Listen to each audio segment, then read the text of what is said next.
All Let me right. pull up the link. Everybody have the link? One sec. Yeah, it's not in the chat? Oh, Where- no, Timmy, can you help me? I've already made it so that I am optimal recording way. Thank you.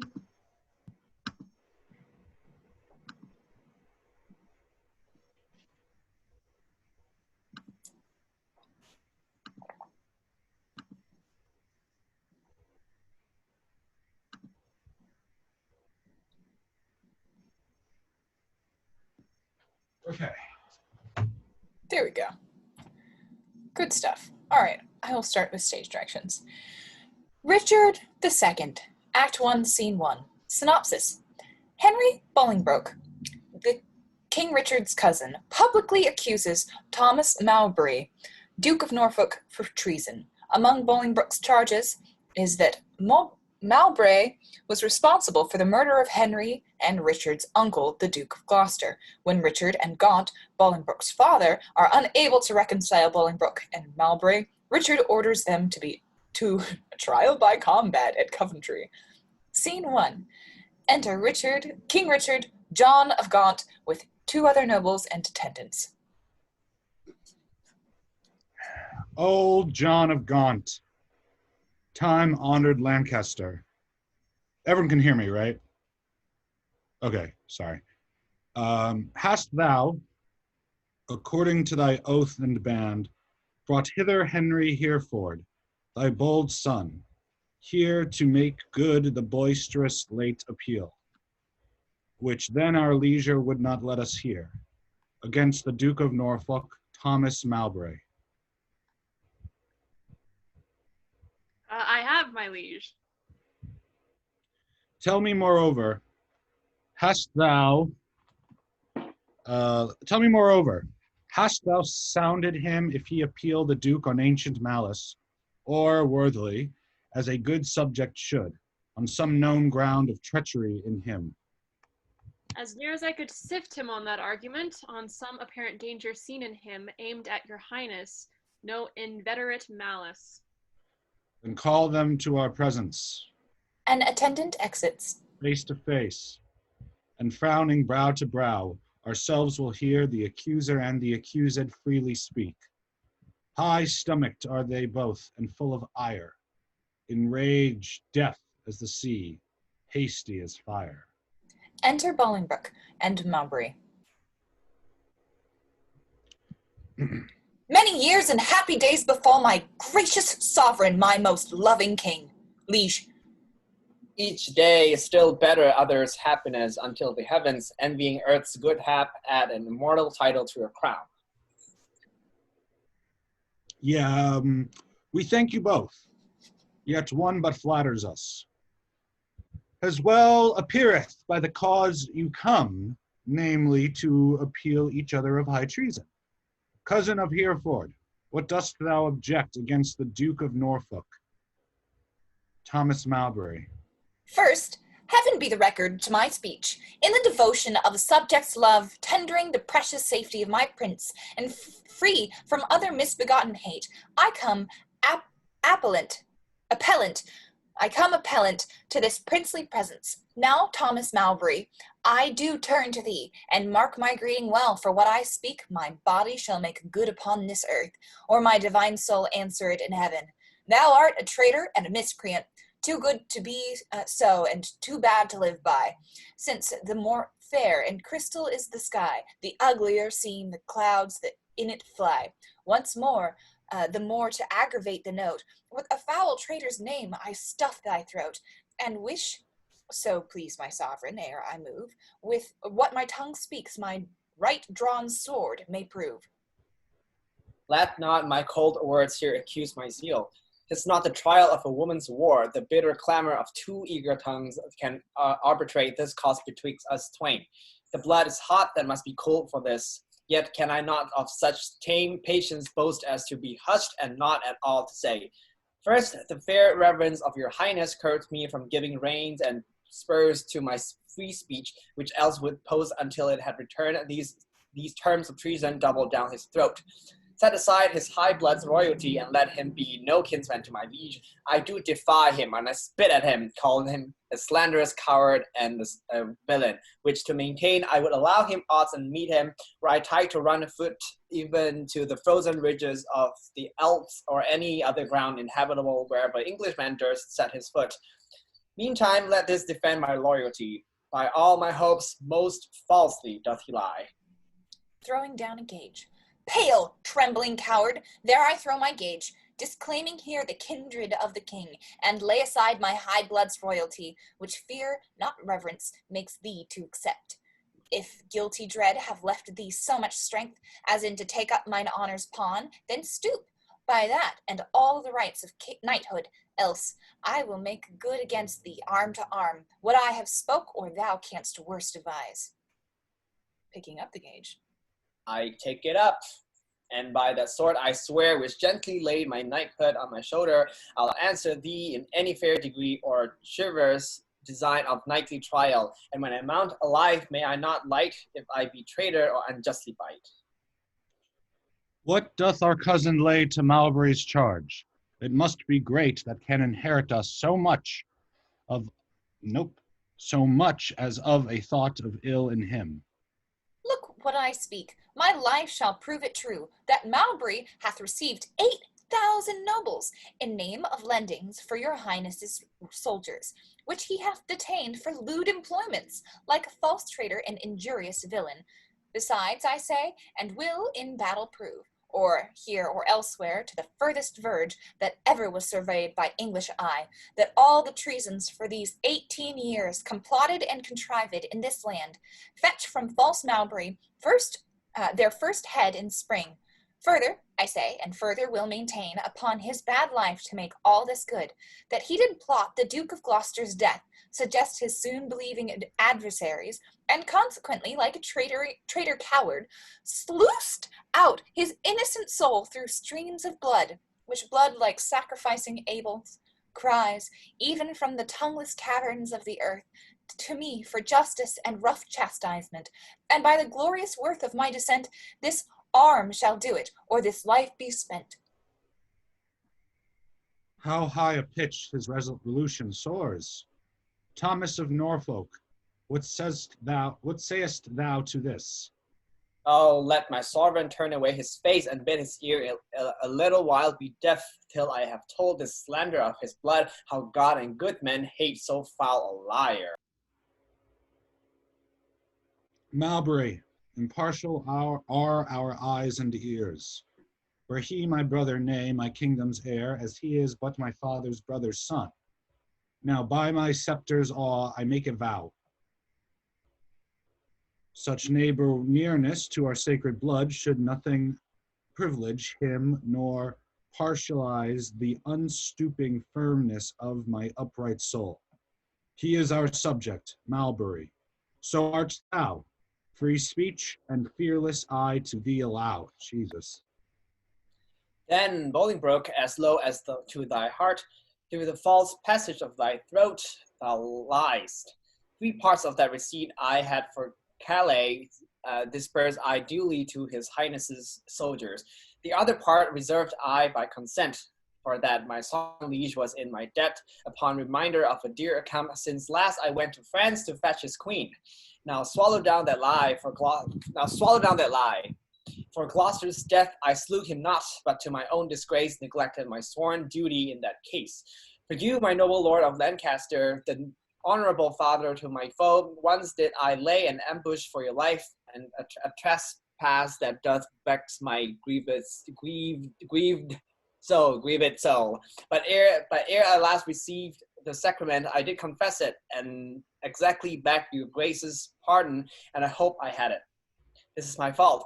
As for the rest appealed, it issues from the rancor of a villain, a recreant and most degenerate traitor, which in myself I boldly will defend, and interchangeably hurl down my gage upon this overweening traitor's foot. He throws down a gage. To prove myself a loyal gentleman, even in the best blood chambered in his bosom, in haste whereof most heartily I pray your highness to assign our trial day. Bolingbroke picks up the gage. Wrath kindled, gentlemen, be ruled by me. Let's purge this. Let's see what this word is. Collar, like collar. Thank you.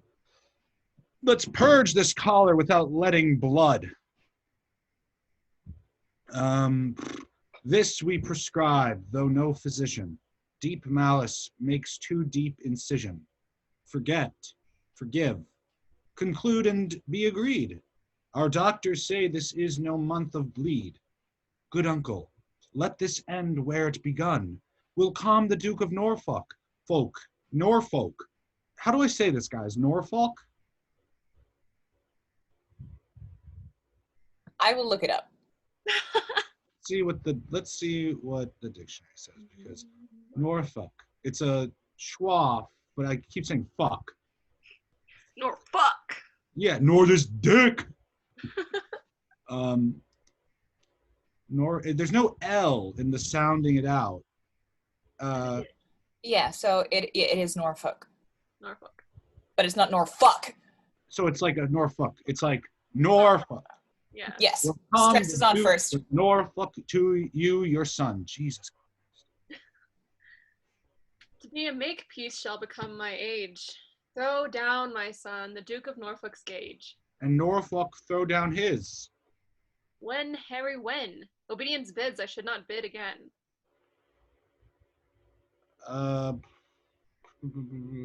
Oh yeah. Norfolk, throw down. We bid. There is no boot. Myself I throw, dread sovereign, at thy foot. Mowbray kneels. My life thou shalt command, but not my shame. The one my duty owes, but my fair name, despite of death that lives upon my grave, to dark dishonors use thou shalt not have. I'm disgraced, impeached, baffled here, pierced to the soul with slander's venomous spear, the which no balm can cure, but his heart blood which breathe this poison. Rage must be withstood. Give me this gauge. Lions make leopards tame. Standing. Yea, but not change his spots. Take but my shame, and I resign my gage.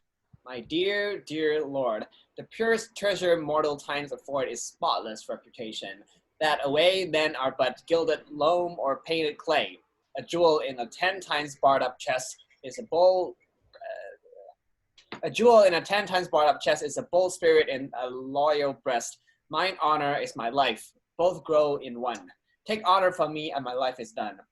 Then, dear my liege, mine honor let me try, in that I live, and for that will I die. Cousin, throw up your gauge. Do you begin? Oh, God defend my soul from such deep sin, that shall I seem crestfallen in my father's sight, or with pale beggar fear impeach my height before this outdared dastard, ere my tongue shall wound my honor with such feeble wrong, or sound so base a parley, my teeth shall tear the slavish motive of recanting fear, and spit it bleeding in his high disgrace, where shame doth harbor even in Mowbray's face. We were not born to sue, but to command, which, since we cannot do, to make you friends. Be ready, as your lives shall answer it. At Coventry upon St. Lambert's day, there shall your swords and lance arbitrate the swelling difference of your settled hate. Since we cannot atone you, we shall see justice design the victor's chivalry. Lord Marshal, command our officers at arms be ready to direct these home alarms. They exit. Act 1, Scene 2 is loading. There we go. The widow of the Duke of Gloucester begs John of Gaunt to avenge the murder of her husband. Gaunt says that the king was responsible for Gloucester's murder, and that, since the king is God's deputy, only God can take vengeance. Scene 2. Enter John of Gaunt with the Duchess of Gloucester.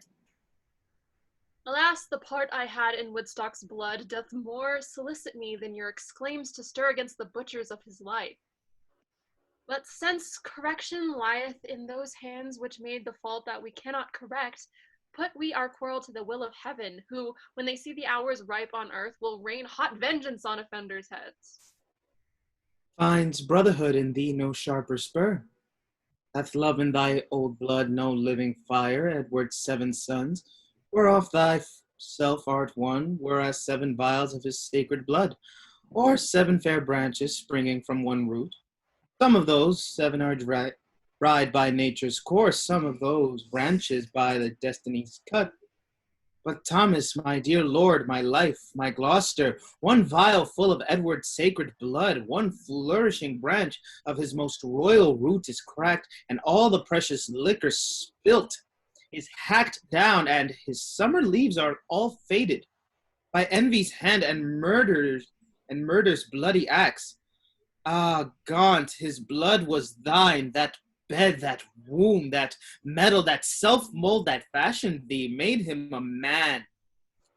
And though thou livest and breathest, yet art thou slain in him. Thou dost consent some large measure to thy father's death, in that thou seest thy wretched brother die, who was the model of thy father's life.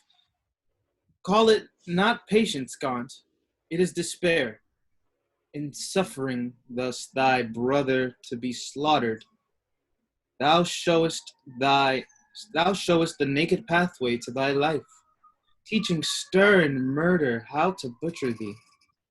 That which in mean men we entitle patience is paled, cold cowardice in noble breasts. What shall I say?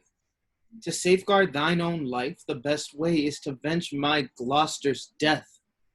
God's is the quarrel, for God's substitute.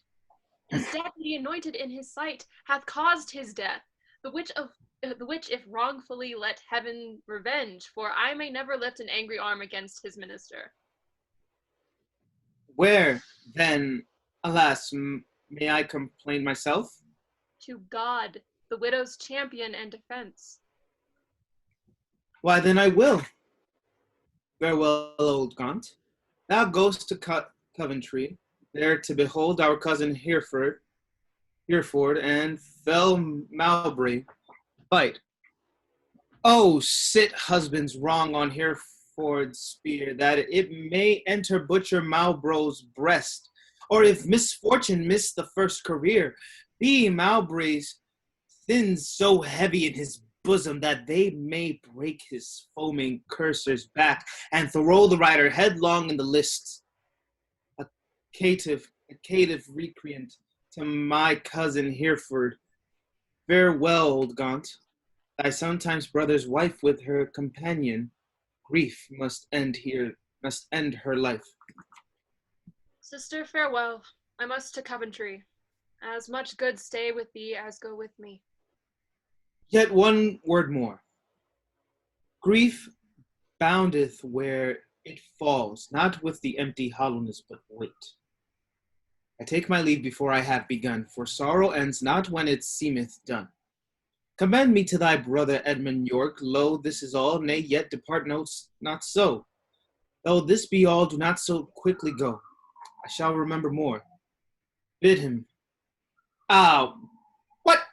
With all good speed at Plashy visit me. Alack, and what shall good old York there see, but empty lodgings and furnished walls, unpeopled offices, untrodden stones? And what here there for welcome but my groans?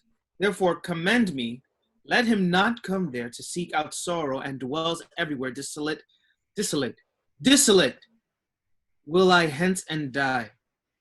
The last leave of thee takes my weeping eye. They exit. Act 1, Scene 3. Bolingbroke and Mowbray prepare to fight to the death. King Richard suddenly calls off the fight and banishes Mowbray for life and Bolingbroke for many years. Scene 3. Enter Lord Marshal and the Duke of Almirall. My Lord Almirall, is Harry Hereford harmed? Yea. At all points and long tannering. The Duke of Norfolk, sprightly and bold, stays but the summons of the appellant's trumpet. Why then, the champions are prepared and stay for nothing but his majesty's approach. The trumpets sound, and the king enters with his nobles and officers, where they are set. Enter Mowbray, the Duke of Norfolk, in arms, defendant with a herald. Marshal, demand of yonder champion the cause of his arrival here in arms. Ask him his name, and orderly proceed to swear him in the justice of his cause. In God's name and the kings say, and in God's name and the kings, say who thou art, and why thou comest thus knightly clad in arms, against what man thou comest, and why thy quarrel. Speak truly on thy knighthood and thy oath, as so defend thee heaven and thy valor. My name is Thomas Mowbray, Duke of Norfolk, who hither come engaged by my oath, which God defend a knight should violate, both to defend my loyalty and truth to God, my king, and my succeeding issue against the Duke of Hereford that appeals me, and by the grace of God and this mine arm to prove him in defending of myself, a traitor to my God, my king, and me, and I truly fight, defend me, heaven. The trumpets sound. Enter Bolingbroke, Duke of Hereford, appellant in armor with a herald. Marshal, ask yonder knight in arms both who he is and why he cometh hither, thus plated in habiliments of war, and formally, according to our law, depose him in the justice of his cause. What is thy name? And wherefore comest thou hither, before King Richard in his loyal lists? Against whom comest thou? And what's thy quarrel? Speak like a true knight, so defend thee heaven. Harry of Hereford, Lancaster, and Derby am I, who ready here do stand in arms, to prove, by God's grace and my body's valor, in lists on Thomas Mowbray, Duke of Norfolk, that he is a traitor foul and dangerous, to God of heaven, King Richard, and to me. And as I truly fight, defend me heaven. On pain of death, no person be so bold or daring hardy as to touch the lists, except the marshal and such officers appointed to direct these fair designs. Lord Marshal, let me kiss my sovereign's hand, and bow my knee before his majesty.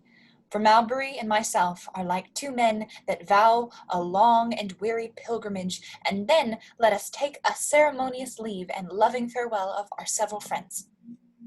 The appellant in all duty greets your highness and craves to kiss your hand and take his leave. We will descend and fold him in our arms. He embraces Bolingbroke. Cousin of Hereford, as thy cause is right, so be thy fortune in this royal fight.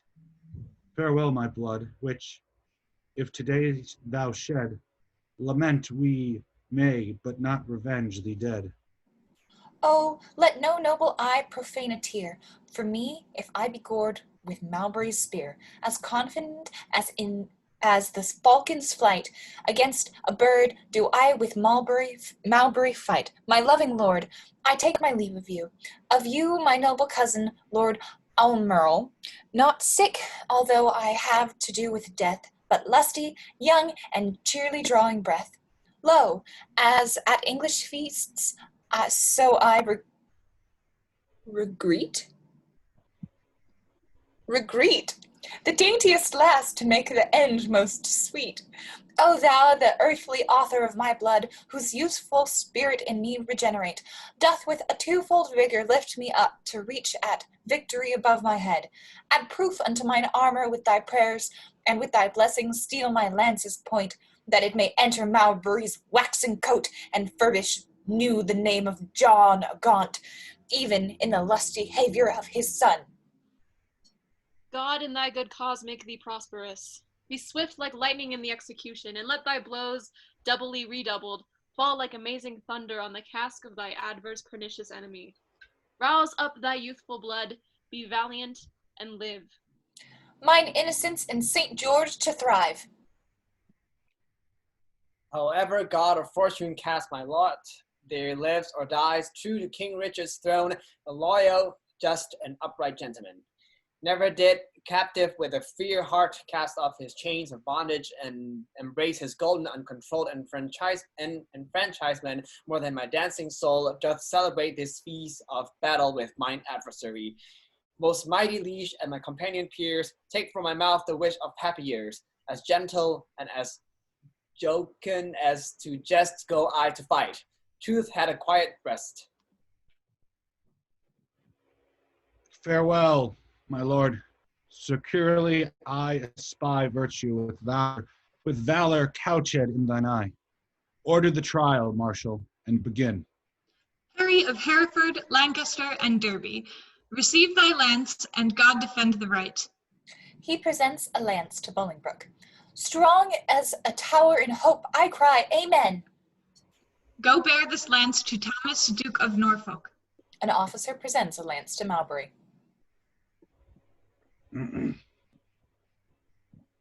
Harry, Hereford, Lancaster, and Derby stands here for God, his sovereign, and himself, on pain to be found false and recreant, to prove the Duke of Norfolk, Thomas Mowbray, a traitor to his God, his king, and him, and dares him to set forward to the fight. Here standeth Thomas Mowbray, Duke of Norfolk, on pain to be found false and recreant, both to defend himself and to approve Henry of Hereford, Lancaster, and Derby. To God his sovereign, and to him disloyal, courageously and with a free desire, attending but the signal to begin. Sound trumpets, and set forward combatants.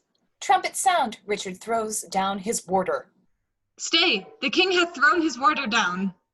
Let them lay by their helmets and their spears, and both return back to their chairs again. Withdraw with us, and let the trumpets sound, while we return these dukes what we decree. Trumpets sound while Richard consults with Gaunt and other nobles. Draw near, and list what with our counsel we have done, for that our kingdom's earth should not be soiled with the dear blood which it hath forestored.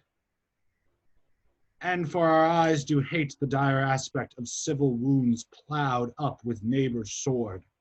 And for we think the eagle-winged pride of sky aspiring and ambitious thoughts, with rival-hating envy, set on you to wake our peace, which in our country's cradle draws the sweet infant breath of gentle sleep, which, so roused up with boisterous untuned drums, with harsh resounding trumpets, dreadful bray, and grating shock of wrathful iron arms, might from our quiet confines fright fair peace, and make us wade even in our kindred's blood.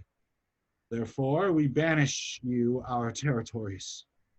You, cousin Hereford, upon pain of life, till twice 5 summers have enriched our fields, shall not regreet our fair dominions, but tread the stranger paths of banishment. Your will be done. Your will be done. This must my comfort be, that sun that warms you here shall shine on me, and those his golden beams to you here lent shall point on me and gild my banishment. Norfolk, for thee remains a heavier doom, which I with some unwillingness pronounce. The sly, slow hours shall not determinate the dateless limit of their the dateless limit of thy dear exile, the hopeless word of never to return. Breathe I against thee, upon pain of life. A heavy sentence, my most sovereign liege, and all unlooked for from your highness' mouth. A dear merit, not so deep a maim as to be cast forth in the common air, if I deserve it at your highness' hand. The language I've learned these 40 years, my native English, now I must forgo, and now my tongue's use is to me no more than an unstringed viol or a harp, or like a cunning instrument cased up, or being open put into his hands that knows no touch to tune the harmony. Within my mouth you have enjailed my tongue, doubly particularized with my teeth and lips, and dull, unfeeling, barren ignorance is made my jailer to attend on me. I am too old to fawn upon the nerves, too far in years to be a pupil now. But what is thy sentence then but speechless death, which robs my tongue from breathing native breath? It boots thee not to be compassionate, after our sentence plaining comes too late. Then thus I turn me from my country's light to dwell in solemn shades of endless night. He begins to exit. Return again, and take oath with thee. Lay on our royal sword your banished hands. They place their right hands on the hilt of Richard's sword. Swear by the duty that you owe to God. Our part therein we banish with ourselves, to keep the oath that we administer. You never shall, so help you truth and God, embrace each other's love and banishment, nor never look upon each other's face, nor never write, regret, nor reconcile this lowering tempest of your homebred hate, nor never be advised purpose meet to plot, contrive, or complot any ill against us, our state, our subjects, or our land. I swear. And I to keep all this. They step back. Norfolk, so far as to mine enemy, by this time had the king permitted us, one of our souls had wandered in the air, banished this fail sepulchre of our flesh, as now our flesh is banished from this land. Confess thy treasons ere thou fly the realm, since thou hast far to go, bear not along the clogging burden of a guilty soul. No, Bolingbroke, if ever I were traitor, my name be blotted from the book of life, and I from heaven banished as from hence. But what thou art, God, thou and I do know, and all too soon I fear the king shall rue. Farewell, my liege, now no way can I stray, safe back to England, all the world's my way. He exits. Uncle, even in the glasses of thine eyes I see thy grieved heart. Thy sad aspect hath from the number of his banished years plucked 4 away. 6 frozen winters spent, return with welcome home from banishment. How long a time lies in one little word, 4 lagging winters and 4 wanton springs, in a word such is the breath of kings. I think, my liege, that in regard of me he shortens 4 years of my son's exile. But like vantage shall I reap thereby. For ere the 6 years that he hath to spend can change their moons and bring their times about, my oil-dried lamp and time-bewasted light shall be extinct with age and endless night. My inch of taper will be burnt and done, and blindfold death not let me see my son. Why, uncle, thou hast many years to live. But not a minute, king, that thou canst give. Shorten my days thou canst with sullen sorrow, and pluck nights from me, but not lend a morrow. Thou canst help time to furrow me with age, but stop no wrinkle in his pilgrimage.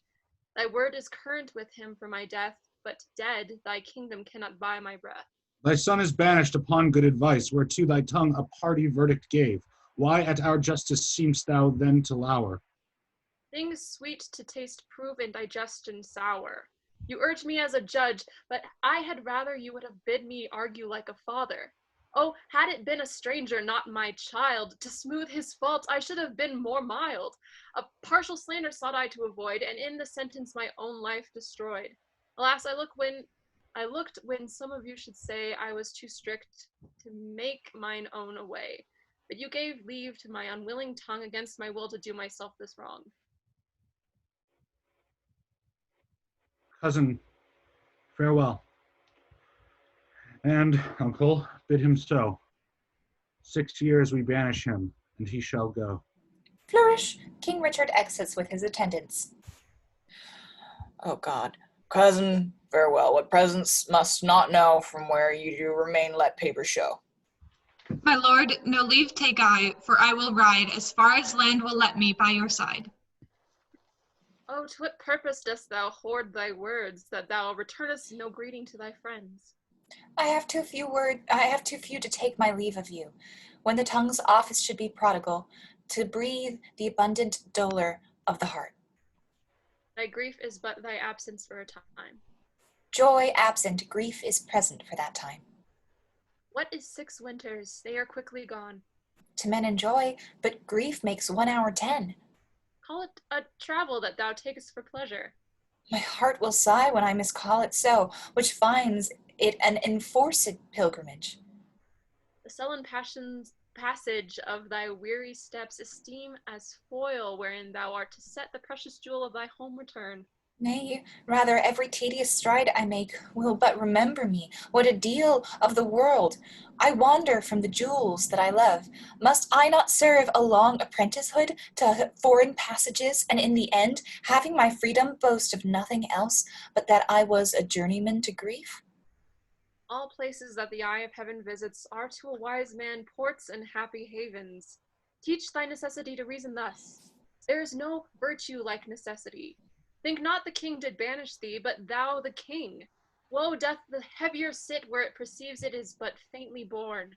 Go, say I sent thee forth to purchase honor, and not the king exiled thee. Or suppose devouring pestilence hangs in our air, and thou art flying to a fresher clime. Look what thy soul holds dear. Imagine it to lie that way thou goest, not whence thou comest. Suppose the singing birds musicians, the grass whereon thou treadst the presents strewed, the flowers fair ladies, and thy steps no more than a delightful measure or a dance. For gnarling sorrow hath less power to bite the man that mocks at it and sends it light. Oh, who can hold a fire in his hand by thinking on the frosty caucuses? Or cloy the hungry edge of appetite by bare imagination of a feast, or wallow naked in December snow by thinking on fantastic summer's heat.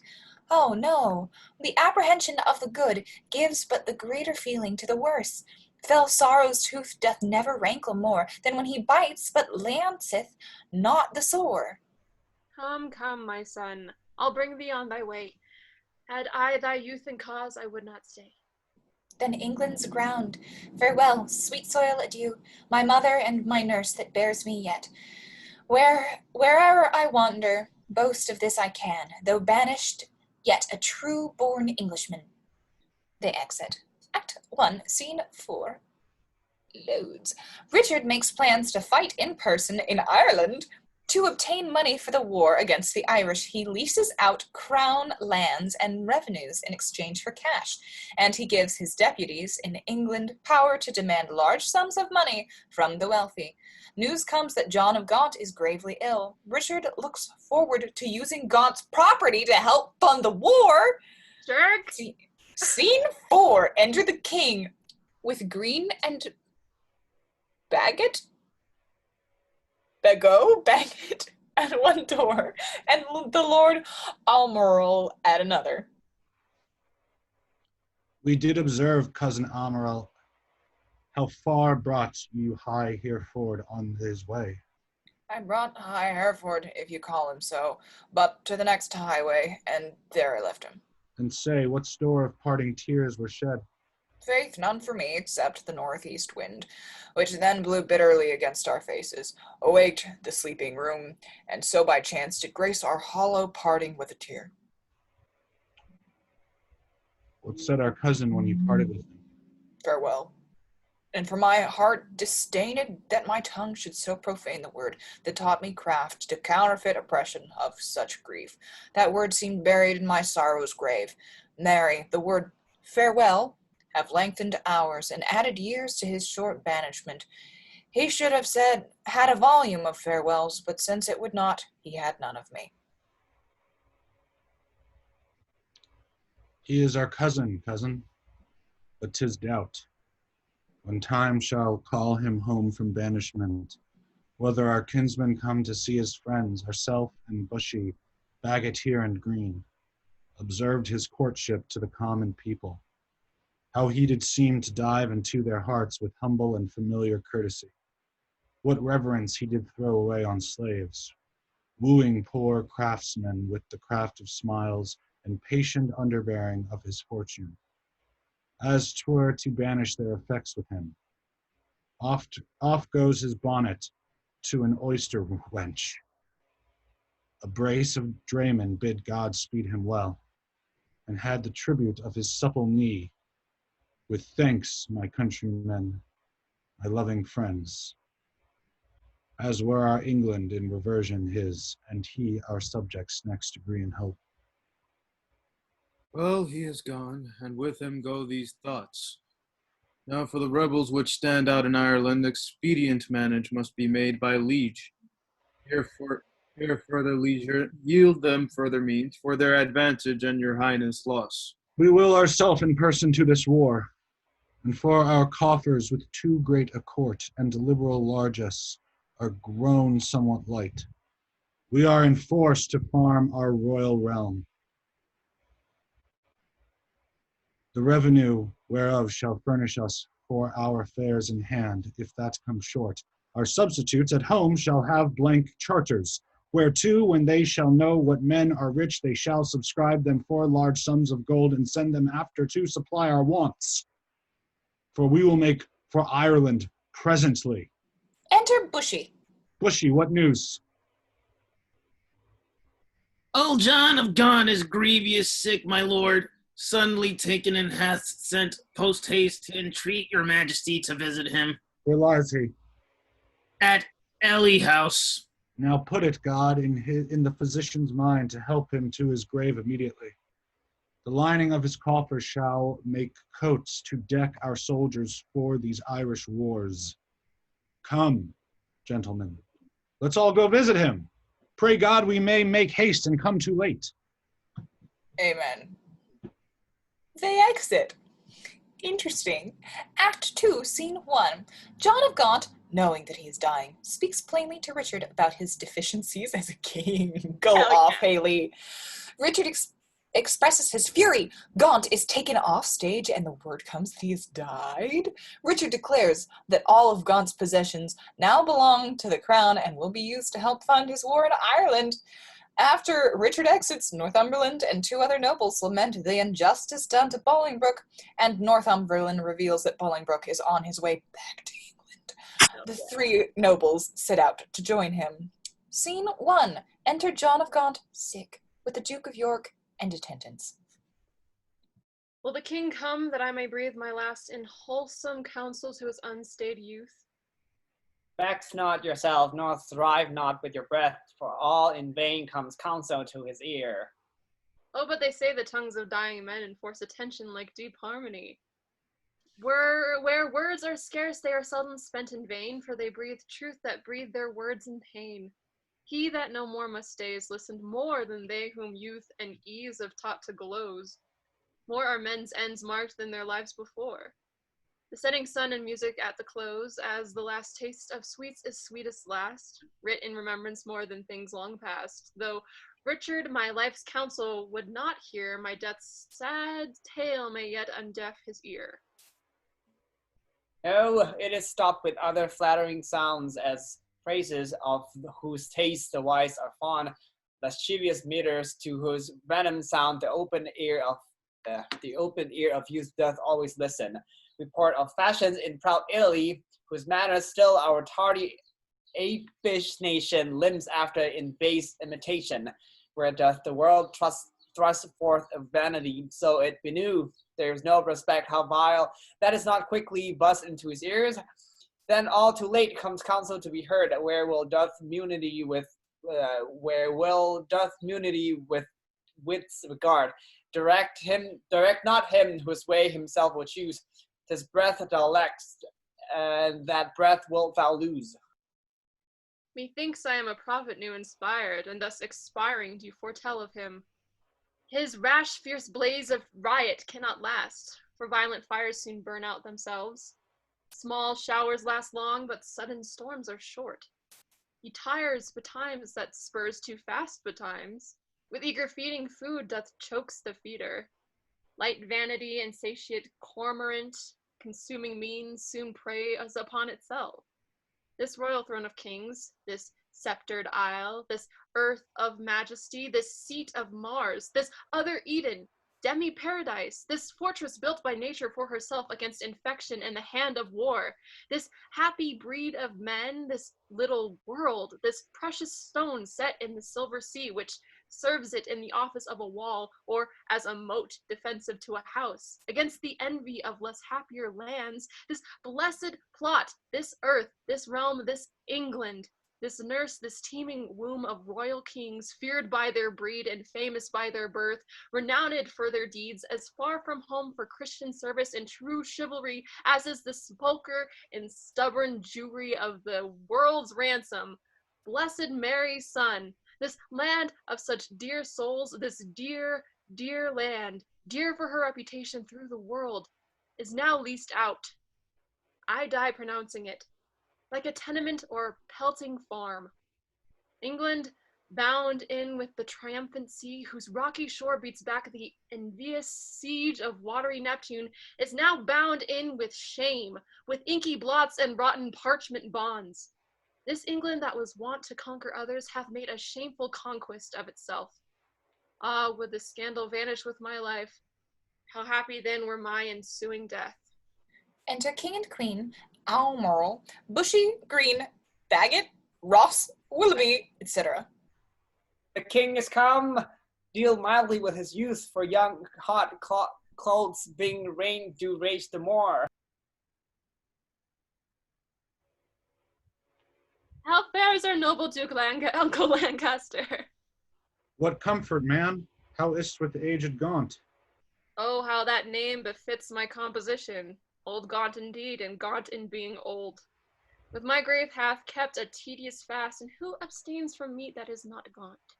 For sleeping England long time have I watching breeds leanness is all gaunt.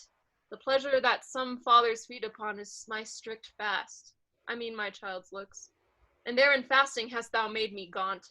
Gaunt am I for the grave, gaunt as a grave, whose hollow womb inherits naught but bones. Can sick men play so nicely with their names? No, misery makes sport to mock itself.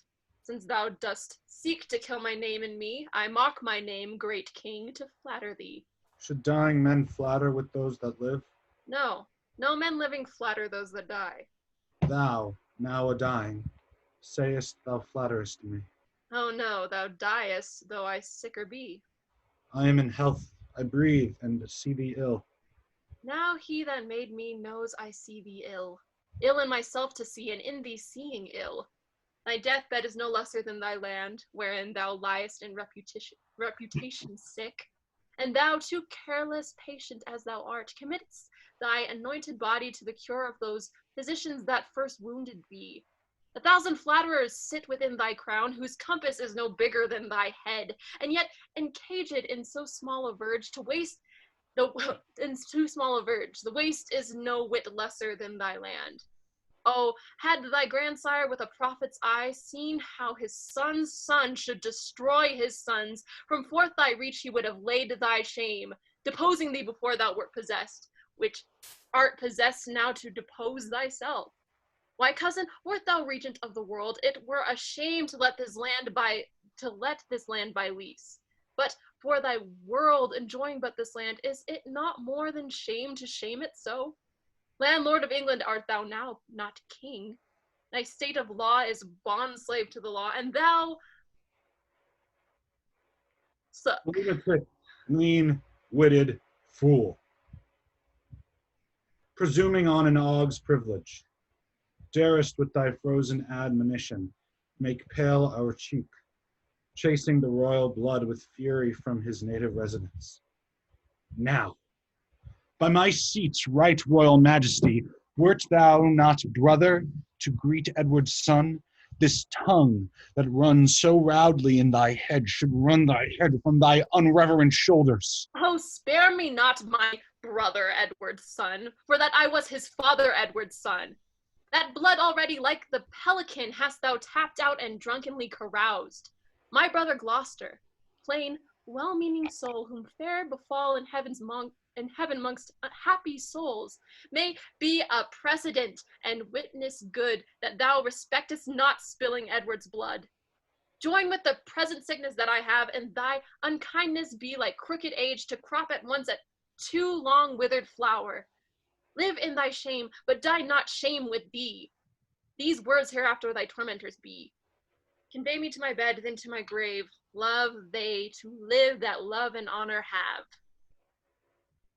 He exits, carried off by attendants. And let them die that age and sullens have. For both hast thou, and both become the grave. I do beseech your majesty, impute his words to wayward sickliness and age in him. He loves you on my life and holds you dear as Harry, Duke of Hereford, were he here. Right. You say true. As Hereford's love, so his. As theirs, so mine. And all be as it is. Enter Northumberland. My liege, old Gaunt commends him to your majesty. Says he. Nay, nothing. All is said.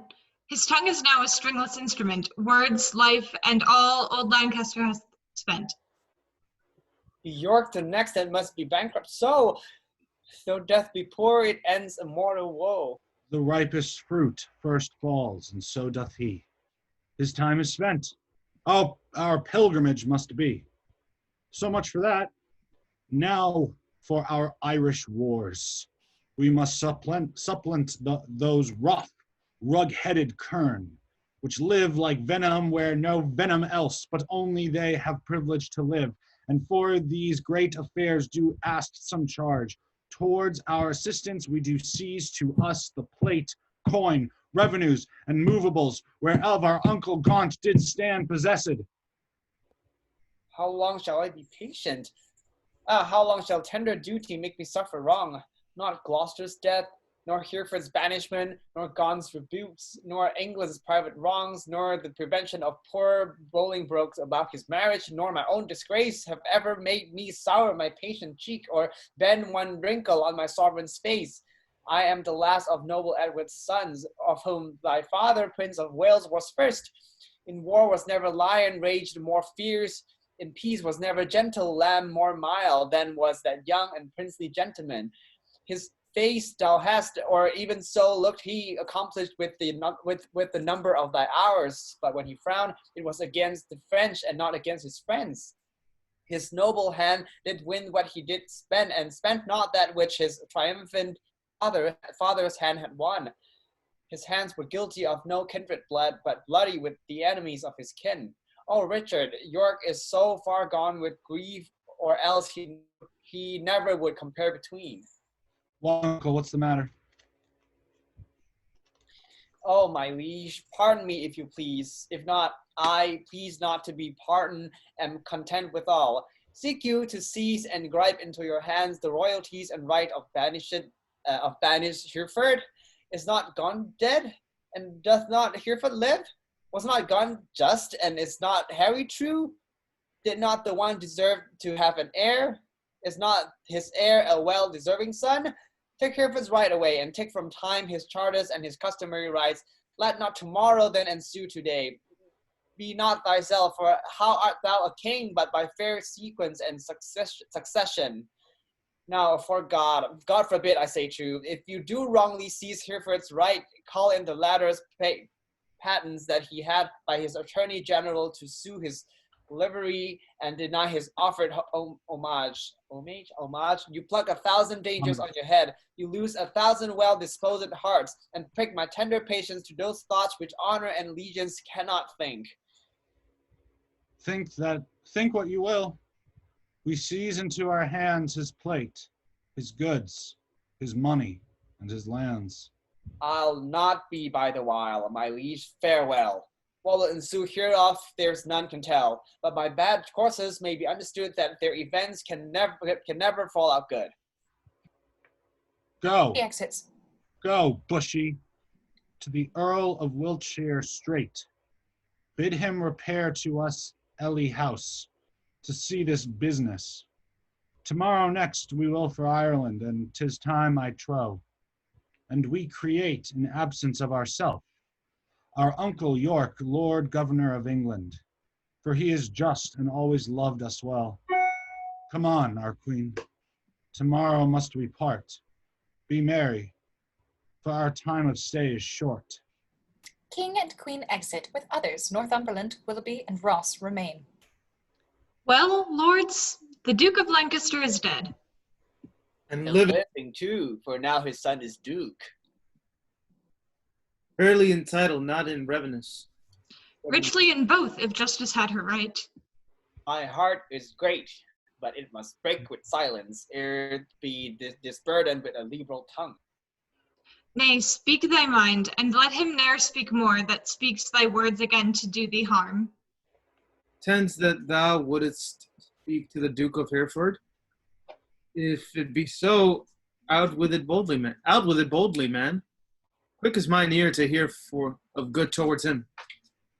No good at all that I can do for him, unless you call it good to pity him, bereft and gelded of his patrimony.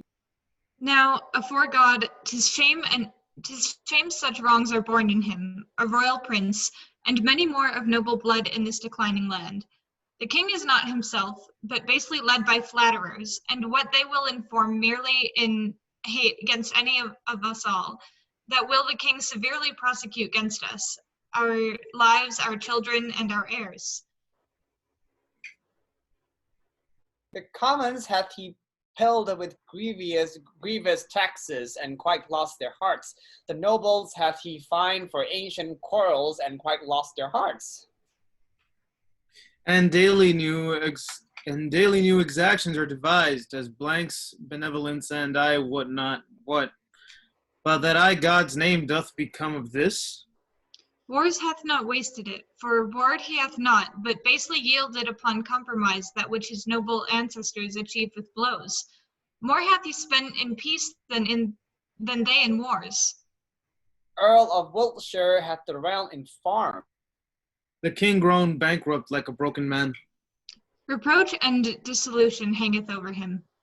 He hath not money for these Irish wars, his burdenous taxations notwithstanding, but by robbing the banished duke. His noble kinsman, most degenerate king. But, lords, we hear this fearful tempest sing, yet seek no shelter to avoid the storm. We see the wind sit sore upon our sails, and yet we strike not, but securely perish.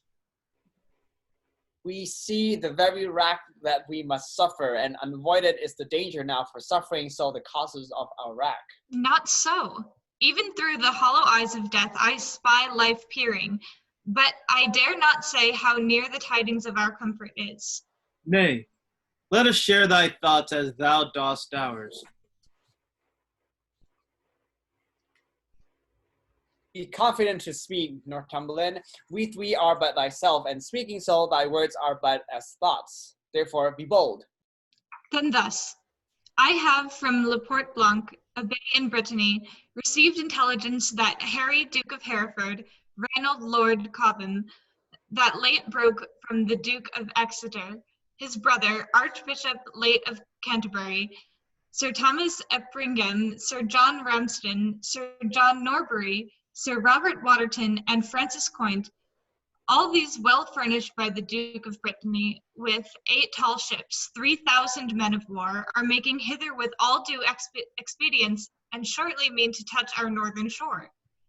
Perhaps they had ere this, but that they stay the first departing of the king for Ireland. If then we shall shake off our slavish yoke, imp out our drooping country's broken wing, redeem for broken upon the blemished crown, wipe off the dust that hides our scepter's guilt, and make high majesty look like itself, away with me in post to Ravenspur. But if you faint, as fearing to do so, stay and be secret, and myself will go. To horse! To horse! Urge doubts to them that fear. Hold out my horse, and I will first be there. They exit. Act 2, Scene 2. As the Queen grieves for Richard's departure, news comes that Bolingbroke has landed in England with an army. As York attempts to find means to oppose him, Bushy, Bagot, and Green live in fear for their lives. Prepare to flee. Scene 2. Enter the Queen, Bushy, and Bagot. Madam, your majesty is too much sad. You promised, when you're parted with the king, to lay aside life-harming heaviness and entertain a cheerful disposition. To please the king I did. To please myself I cannot do it. Yet I know no cause why I should welcome such a guest as grief, save bidding farewell to so sweet a guest as my sweet Richard. Yet again methinks some unborn sorrow ripe in fortune's womb is coming towards me, and my inward soul with nothing trembles. At some thing it grieves more than with parting from my lord the king. Each substance of a grief with 20 shadows, which shows like grief itself, but is not so. For sorrow's eyes, glazed with blinding tears, divides one thing entire to many objects, like perspectives which, rightly gazed upon, show nothing but confusion-eyed, hoary, distinguished form. So your sweet majesty, looking hoary upon your lord's departure, find shapes of grief more than himself to wail, which, looked on as it is not but shadows of what it is not. Then, thrice gracious queen, more than your lord's departures weep not, more is not seen. Or if it be, 'tis with false sorrow's eyes, which for things true weeps, things imaginary. It may be so, but yet my inward soul persuades me it is otherwise. Howe'er it be, I cannot be but sad. So heavy sad as thought on thinking on no thought I think, makes me with heavy nothing faint and shrink. 'Tis nothing but conceit, my gracious lady. 'Tis nothing less. Conceit is still derived from some forefather grief. Mine is not so, for nothing hath begot my something grief, or something hath the nothing that I grieve. 'Tis in reversion that I do possess, but what it is that is not yet known what, I cannot name. 'Tis nameless woe I wot. Enter Green. God save your majesty, and well met, gentlemen. I hope the king is not yet shook for Ireland. Why hopest thou so? 'Tis better hope he is, for his designs crave haste, his haste good hope. Then wherefore dost thou hope he is not shipped? That he, our hope, might have retired his power and driven into despair an enemy's hope, who strongly have set footing in his land. The banished Bolingbroke repeals himself, and with uplifted arms is safe arrived at Ravensburg. My thing is frozen. Hold on. What say you, my queen? Wait, what line is it? 53. No, God in heavens forbid. Ah, madam, 'tis too true, and that is worse. The Lord Northumberland, his son young Harry Percy, the lords of Ross, Beaumont, and Willoughby, all with all their powerful friends are fled to him. Why, have you not proclaimed Northumberland and all the rest revolted fraction traitors? We have, whereupon the Earl of Worcester hath broken his staff, resigned his stewardship, and all the household servants fled with him to Bolingbroke. So green thou art the midwife to my woe, and Bolingbroke my sorrow's dismal heir. Now hath my soul brought forth her prodigy, and I, a gasping new delivered mother, have woe to woe, sorrow to sorrow joined. Despair not, madam. Who shall hinder me? I will despair, and be at enmity with cozening hope. He is a flatterer, a parasite, a keeper back of death, who gently would dissolve the bands of life which false hope lingers in extremity. Enter York. Here comes the Duke of York!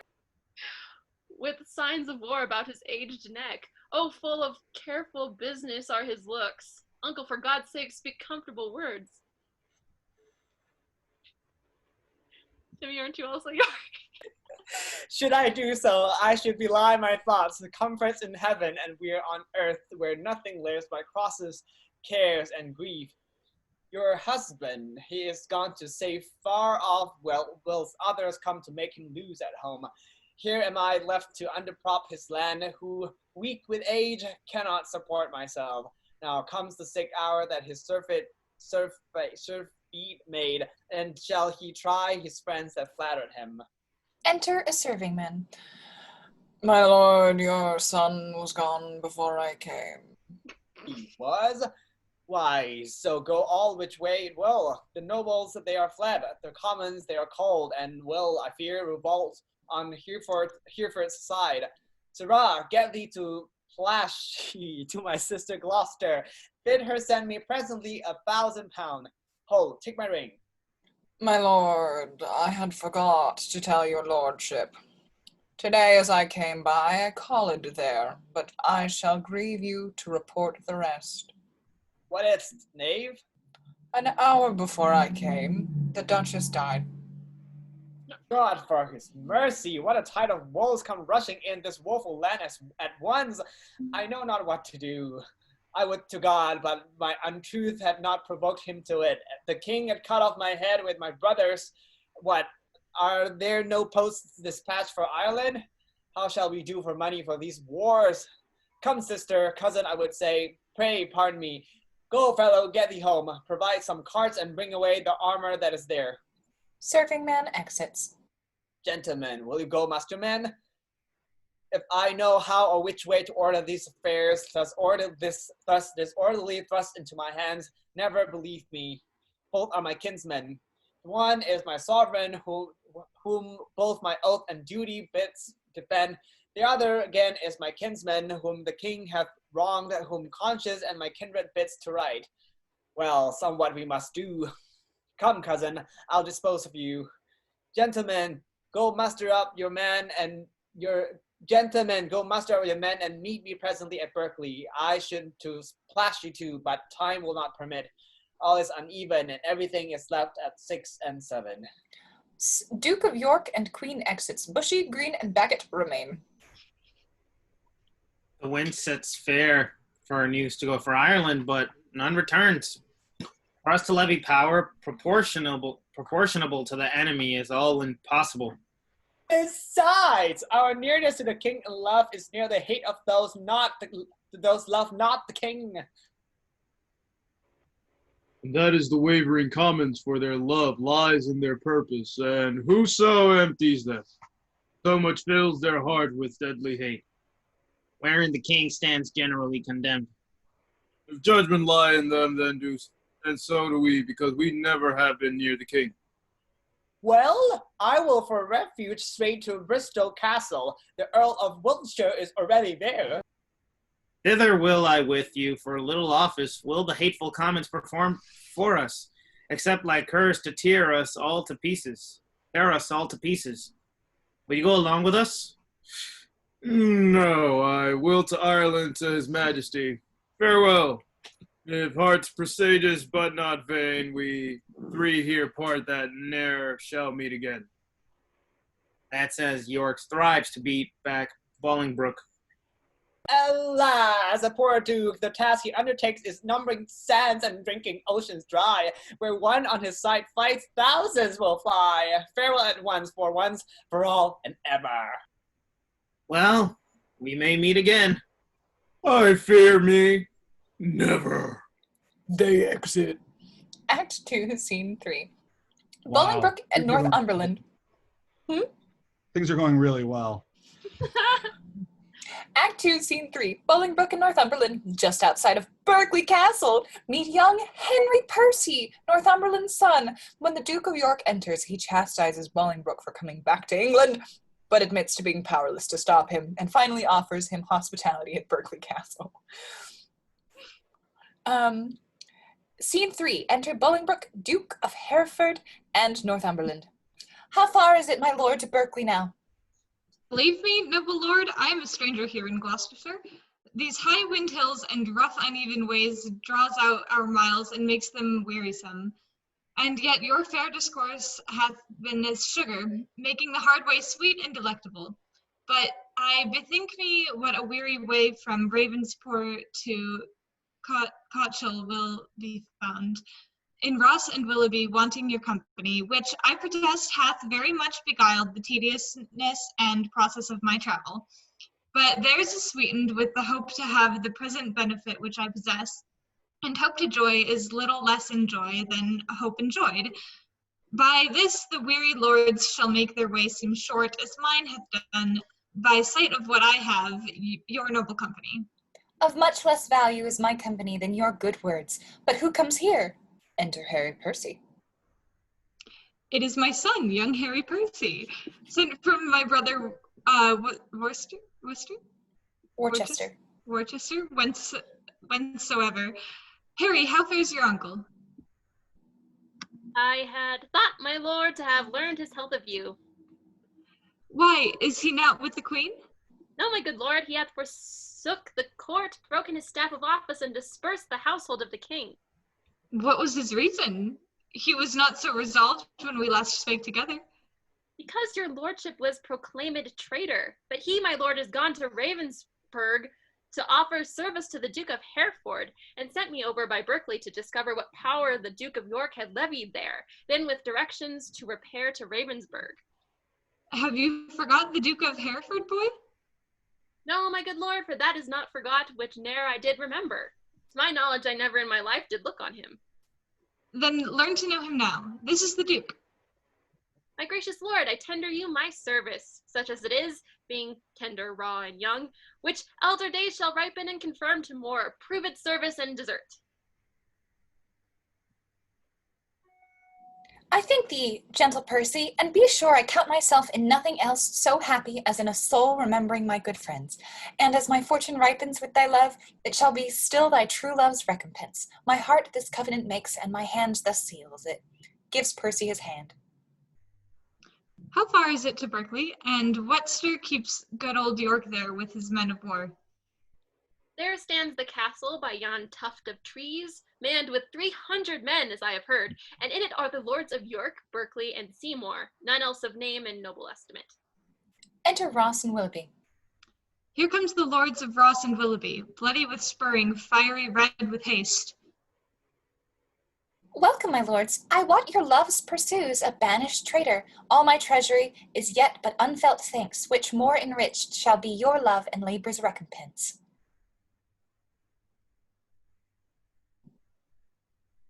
Was I Ross? I think Timmy was Ross, wasn't he? You, Timmy, you.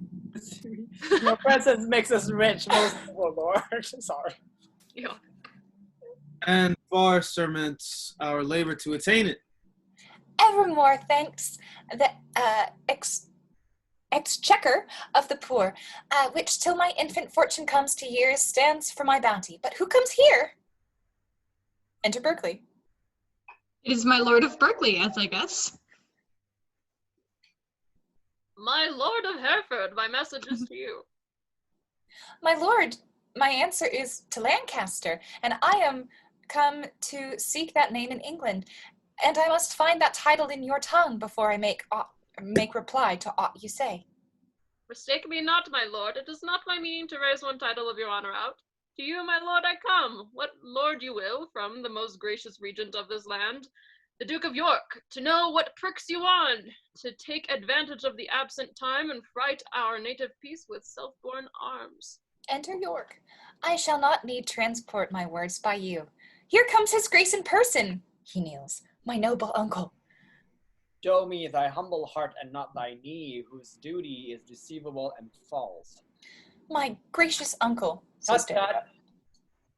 Grace me no grace, nor uncle me no uncle. I am no traitor's uncle, and that word grace in an ungracious mouth is but profane.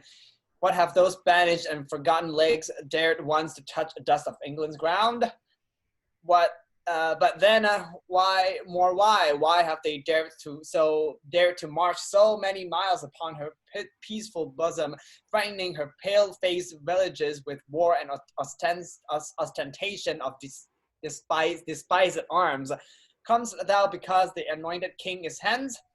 Why, foolish boy, the king is left behind, and in my loyal bosom lies his power. Were I but now lord of such hot youth as when brave Gon, thy father, and myself rescued the Black Prince of that young Mars of men from forth the ranks of many thousand French. Oh, then how quickly should this arm of mine, now prisoner to the palsy, chastise thee and administer correction to thy fault. My gracious uncle, let me know my fault. On what conditions stands it, and wherein? Even in condition of the worst degree, in gross rebellion and detested treason. Thou art a banished man, and here art come, before the expiration of thy time, in braving arms against thy sovereign. As I was banished Hereford, but as I come for Lancaster, and noble uncle, I beseech your grace, look on my wrongs with an indifferent eye. You are my father, For methinks in you I see old Gaunt alive. Oh, then, my father, will you permit that I shall stand condemned a wandering vagabond, my rights and royalties plucked from my arms perforce and given away to upstart unthrifts? Wherefore was I born, that if my cousin king be king in England, that it be granted I am Duke of Lancaster? You have a son, Almerle, my noble cousin. Had you died first, and he thus been trod down, he should have found his uncle Gloucester a father, to rouse his wrongs and chase them to the bay. I am denied to sue my livery here, and yet my letters patience give me leave. My father's goods are all distrained and sold, and these and all are all amiss employed. What would you have me do? I am a subject, and I challenge law. Attorneys are denied me, and therefore personally I lay claim to my inheritance of free descent. The noble Duke hath been too much abused. It stands your grace upon to do him right. Base men by his endowments are made great. My lords of England, let me tell you this. I have had feeling of my cousin's wrongs and labored all I could to do him right. But in this kind to come in braving arms, to be his own carver and cut out his way to find out right with wrong, it may not be. And you that do abet him in this kind cherish rebellion and are rebels all. The noble Duke hath sworn his coming is but for his own, and for the right of that we all have strongly sworn to give him aid, and let him never see joy that breaks that oath. Well, well, I see the issue of these arms. I cannot mend it, I must needs confess, because my power is weak and all ill left.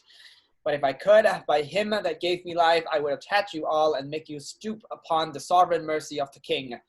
But since I cannot, be it known unto you, I do remain as neuter. So fare you well, unless you please to enter in the castle and there repose you for this night. An offer, uncle, that we will accept, but we must win your grace to go with us to Bristow Castle, which they say is held by Bushy, Bagot, and their accomplices, the caterpillars of the Commonwealth, which I have sworn to weed and pluck away. It may be I will go with you, but yet I'll pause, for I am loath to break our country's laws. Nor friends nor foes to me welcome you are. Things past redress are now with me past care. They exit.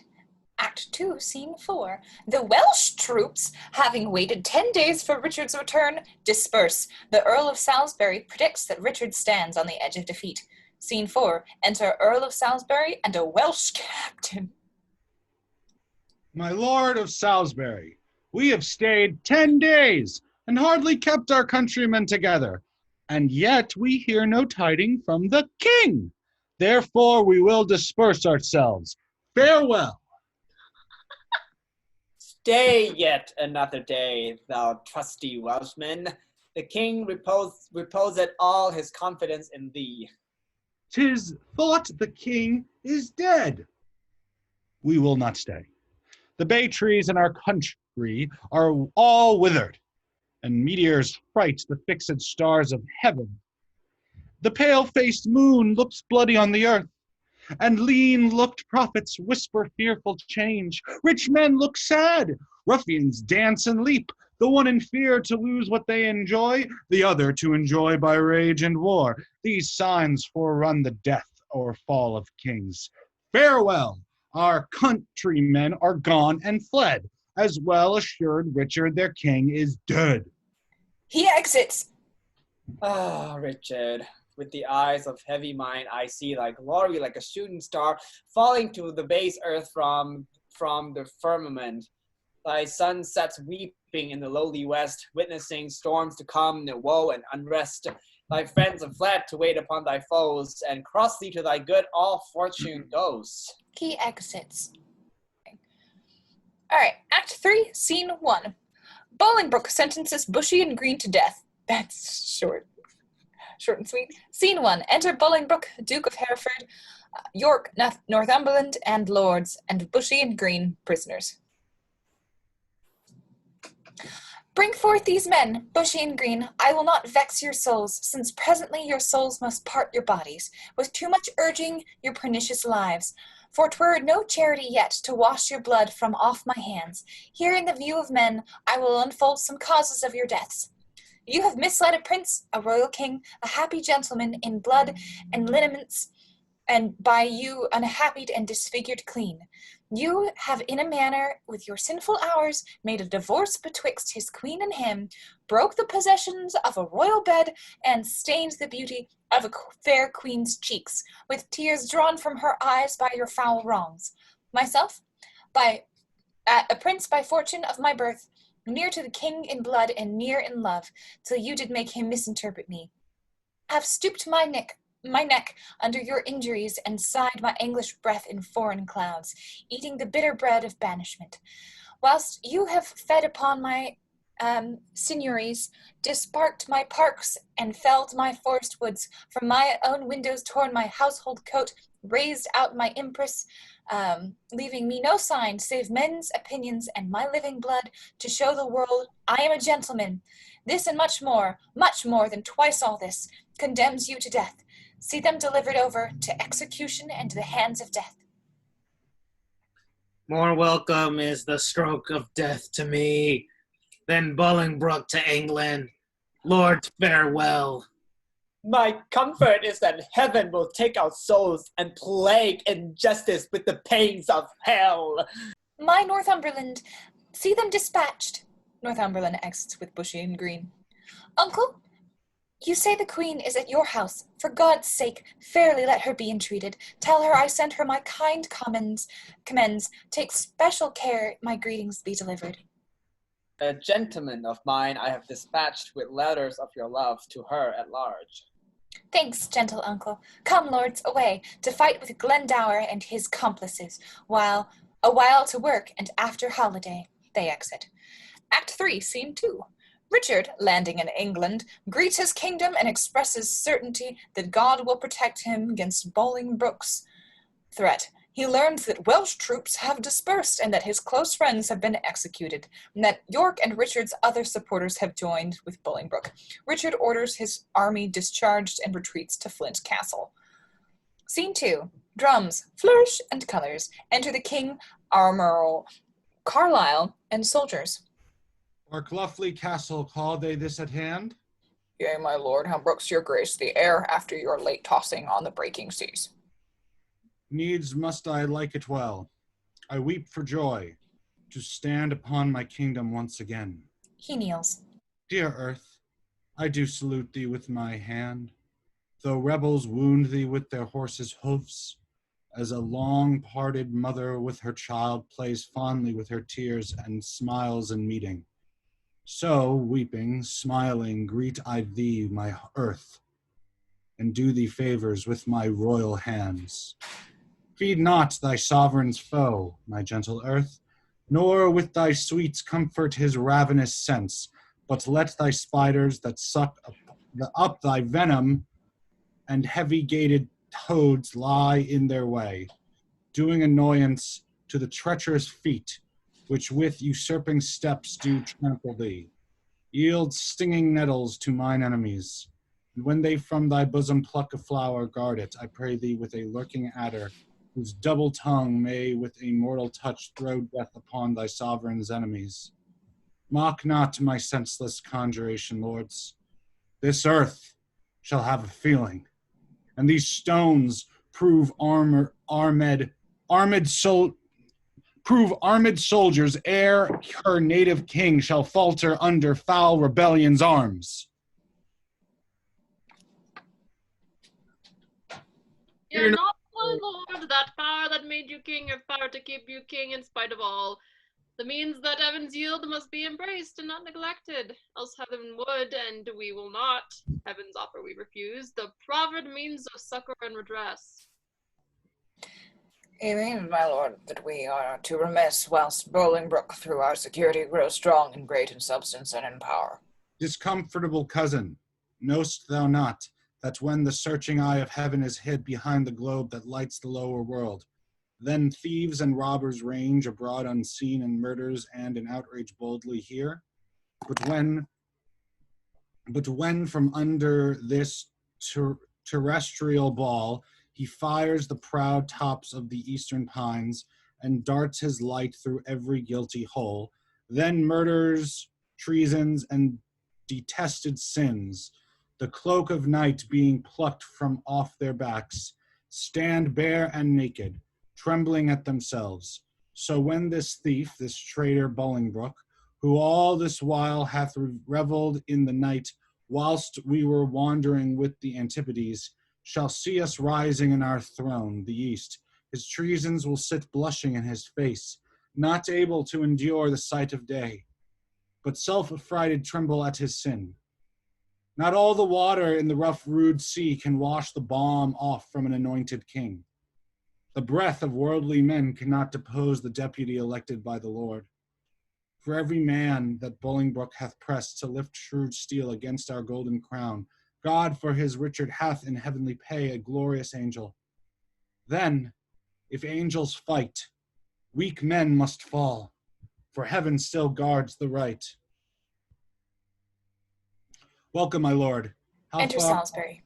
Welcome, my lord. How far off lies your power? Nor near nor farther off, my gracious lord, than this weak arm. Discomfort guides my tongue and bids me speak of nothing but despair.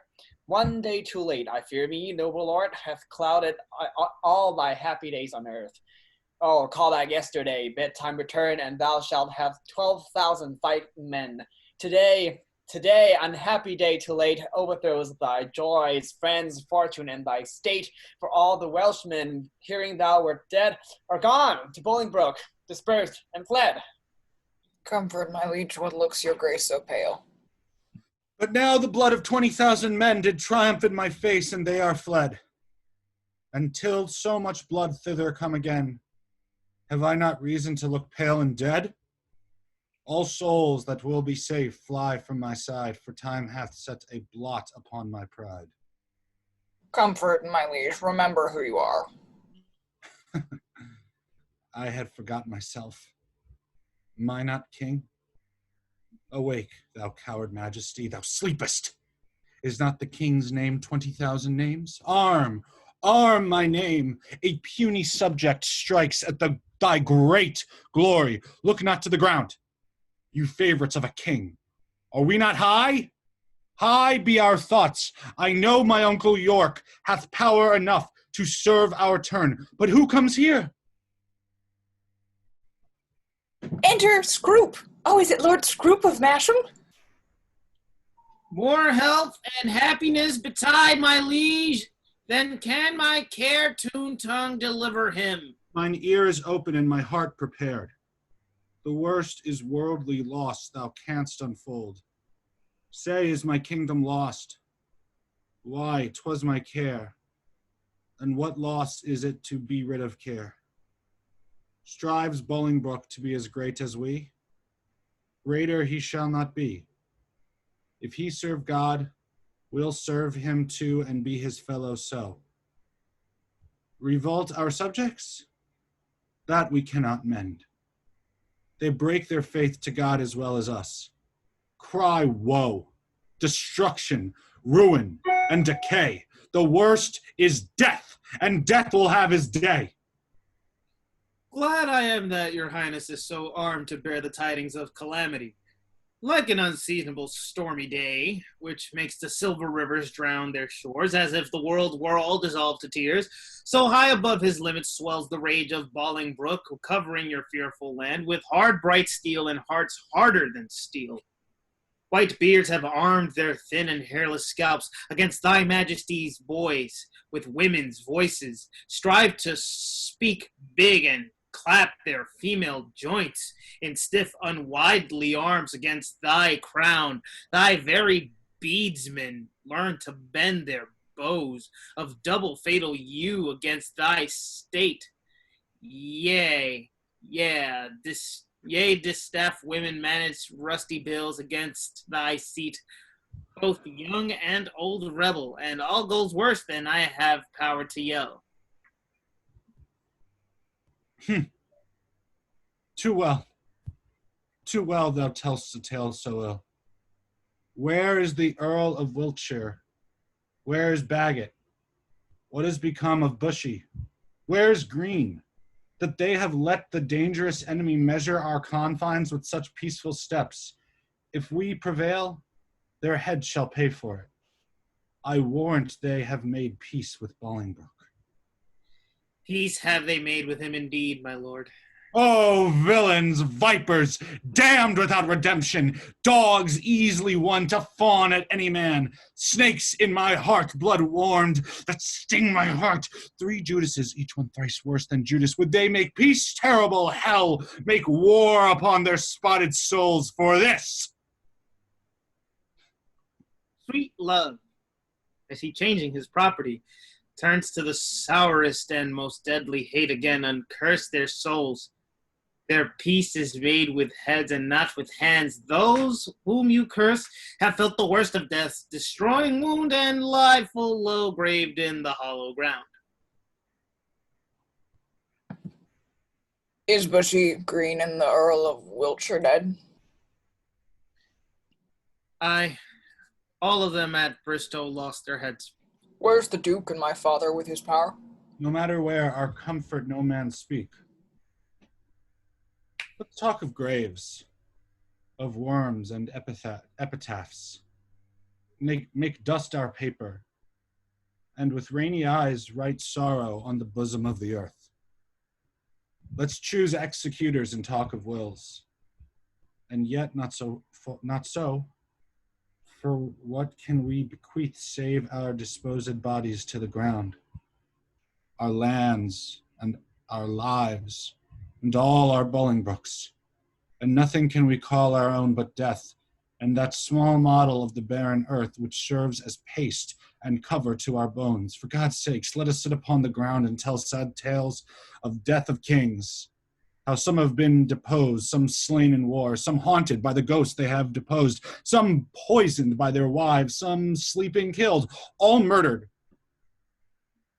For within the hollow crown that rounds the mortal temples of a king keeps death his court, and there the antic sits, scoffing his state and grinning at his pomp, allowing him a breath, a little scene, to monarchize, be feared, and kill with looks, infusing him with self and vain conceit, as if this flesh, which walls about our life, were brass impregnable, and humorous thus comes at the last, and with a little pen bores through his castle wall, and farewell, king!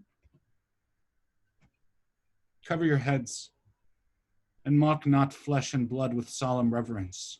Throw away respect, tradition, form, and ceremonious duty, for you have mistook me all this while. I live with bread like you, feel want, taste grief, need friends.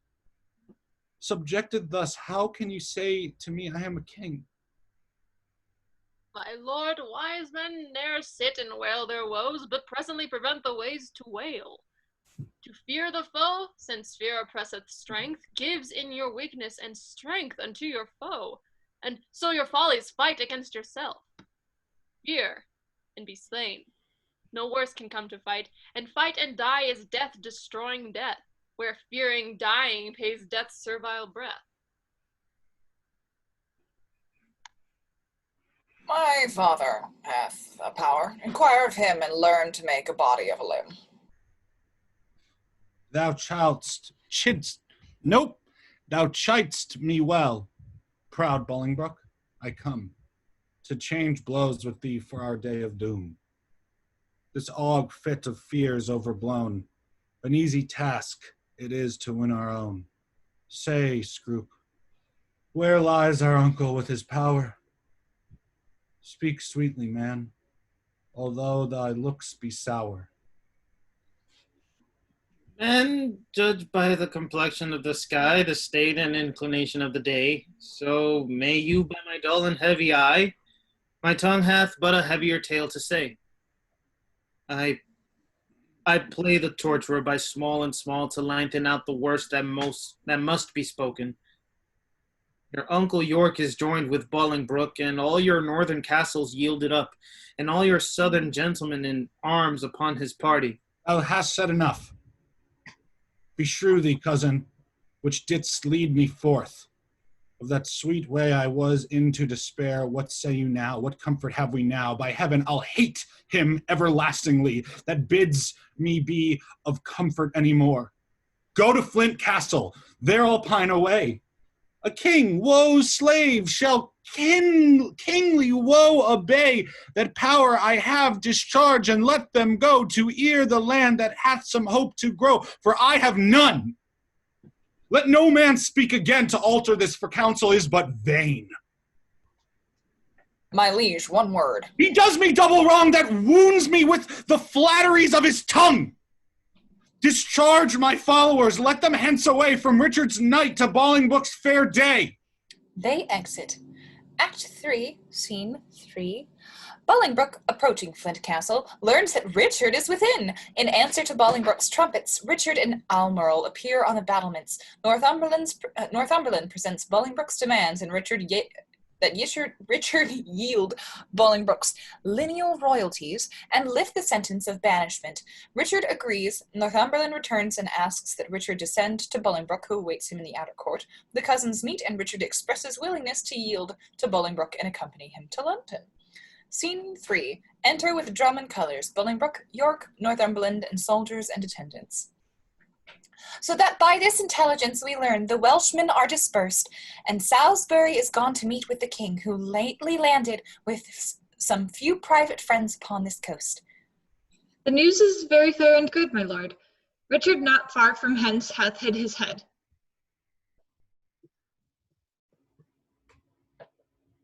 It would beseem the Lord Northumberland to say King Richard. Alack, the heavy day when such a sacred king should hide his head. Your grace mistakes, only to be brief, left I his title out. The time hath been, would you have been so brief with him, he would have been so brief to shorten you for taking so the head as your whole for taking so the head, your whole head's length. Mistake not, uncle, further than you should. Take not, good cousin, further than you should, lest you mistake. The heavens are over our heads. I know it, uncle, and depose not myself against their will. But who comes here? Enter Percy. Welcome, Harry. Harry, what will not this castle yield? Castle is royally manned, my lord, against thy entrance. Royally? Why, it contains no king. Yes, my good lord, it doth contain a king.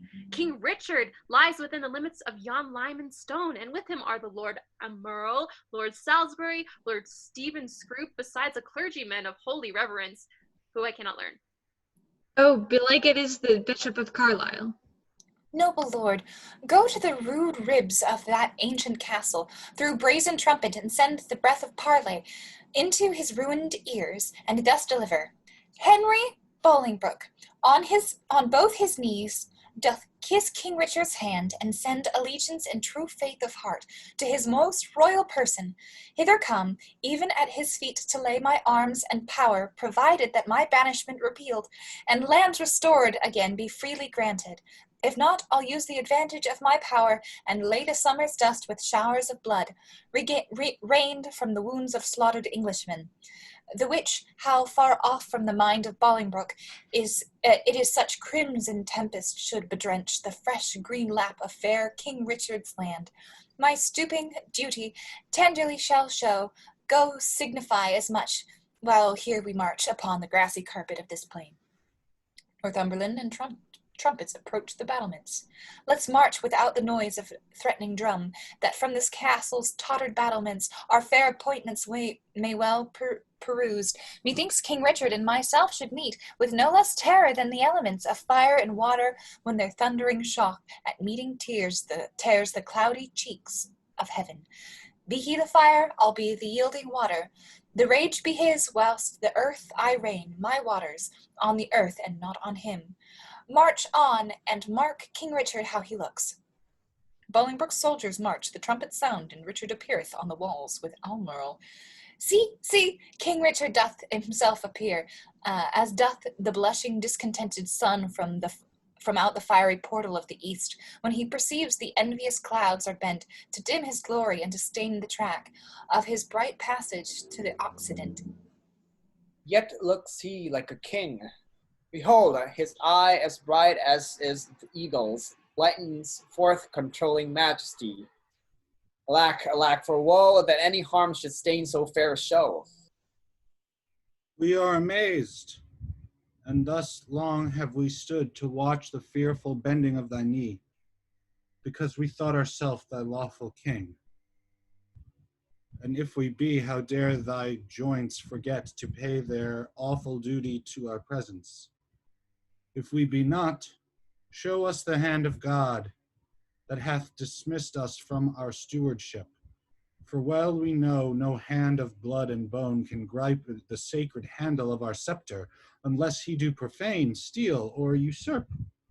And though you think that all, as you have done, have torn their souls by turning them from us, and we are barren and bereft of friends, yet know, my master, God omnipotent is mustering in his clouds on our behalf armies of pestilence, and they shall strike your children yet unborn and unbegot, that left your vassal hands against my head and threat the glory of my precious crown. Tell Bolingbroke, for yon methinks he stands, that every stride he makes upon my land is dangerous treason. He is come to open the purple testament of bleeding war, but ere the crown he looks for live in peace. 10,000 bloody crowns of mothers' sons shall ill become the flowers of England's face, change the complexion of her made pale peace to scarlet indignation, and bedew her pastures' grass with faithful English blood. The King of Heaven forbid our Lord the King should so with civil and uncivil arms be rushed upon.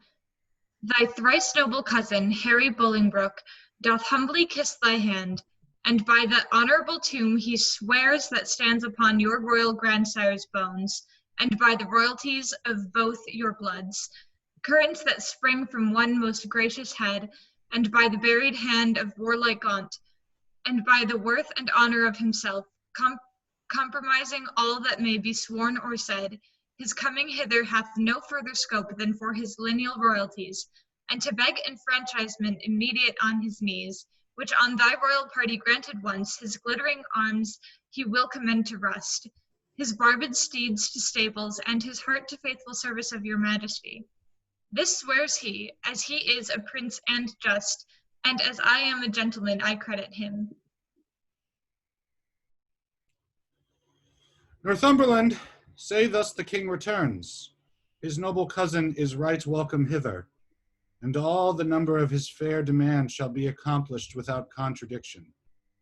With all the gracious utterance thou hast, speak to his gentle hearing kind commends. Northumberland returns to Bolingbroke. We do debase ourselves, cousin, do we not? To look so poorly and to speak so fair. Shall we call back Northumberland and send defiance to the traitor and so die? No, good my lord, let's fight with gentle words till time lends friends and friends their helpful swords. God, oh God, that ere this tongue of mine that laid the sentence of dread banishment on yon proud man should take it off again with words of sooth. Oh, that I were as great as is my grief, or lesser than my name, or that I could forget what I have been, or not what I must be now. Swell'st thou, proud heart, I'll give thee scope to beat, since foes have scope to beat both thee and me. Northumberland comes back from Bolingbroke. What must the king do now? Must he submit? The king shall do it. Must he be deposed? The king shall be contented. Must he lose the name of king, a God's name? Let it go. I'll give my jewels for a set of beads, my gorgeous palace for a hermitage, my gay apparel for an almsman's gown, my figured goblets for a dish of wood, my scepter for a palmer's walking staff, my subjects for a pair of carved saints, and my large kingdom for a little grave. A little grave, an obscure grave. Or I'll be buried in the king's highway, some way of common trade where subjects' feet may hourly trample upon their sovereign's head. For on my heart they tread now whilst I live, and buried once, why not upon my head? Emerald, thou weepst, my tender-hearted cousin. We'll make foul weather with despised tears. Our sighs and they shall lodge the summer corn and make a dearth in this revolting land. Or Shall we play the wantons with our woes, and make some pretty match with shedding tears, as thus to drop them still upon one place, till they have fretted us a pair of graves within the earth? And therein laid, there lies two kinsmen, digged their graves with weeping eyes. But not this ill do well, I see. I talk but idly, and you laugh at me. Northumberland approaches the battlements. Most mighty prince, my lord Northumberland, what says King Bolingbroke? Will his majesty give Richard leave to live till Richard die? You make a leg. And Bolingbroke, says I. My lord, in the base court he doth attend to speak with you. May it please you to come down. Down I come, like glistering phaeton wanting the manage of unruly jades. In the base court where kings grow base, to come at traitors' calls and do them grace. In the base court come down court, down king, for night owls shriek, with mounting lark should sing. Richard exits above, and Northumberland's return to Bolingbroke. What says his majesty? Sorrow and grief of heart make him speak fondly like a frantic man, yet he is come. Richard enters below. Stand all apart, and show fair duty to his majesty. He kneels down. My gracious lord. Fair cousin, you debase your princely knee to make the base earth proud with kissing it? Me rather my heart feel your love than my unpleased eyes see your courtesy. Up, cousin, up! Your heart is up, I know, thus high at least. Indicating his crown. Although your knee be low. Standing. My gracious lord, I come but for mine own. Your own is yours, and I am yours and all.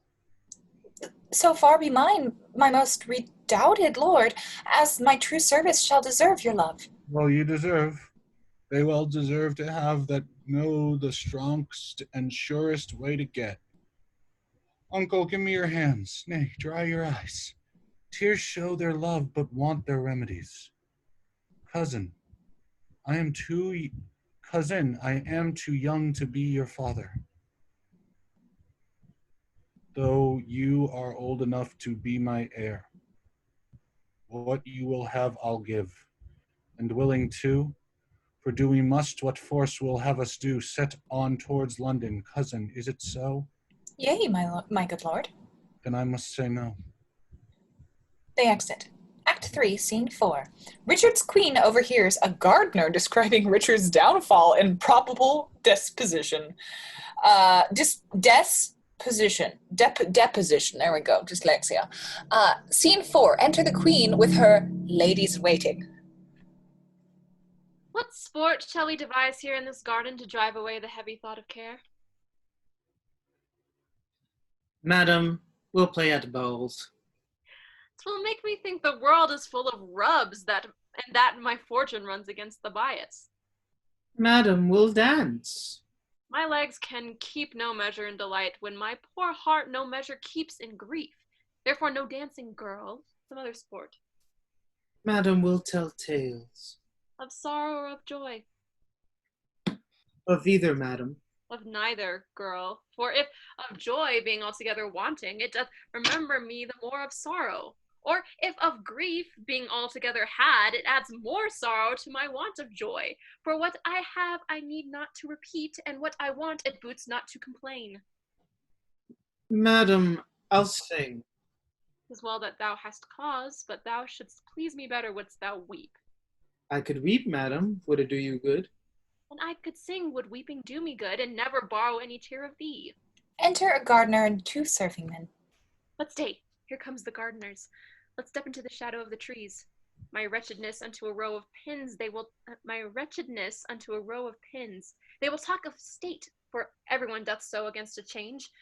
Woe is forerun with woe. Queen and ladies step aside. Go up and bind thou, young dangling apricots, which, like unruly children, make their sire stoop with oppression of the prodigal weight.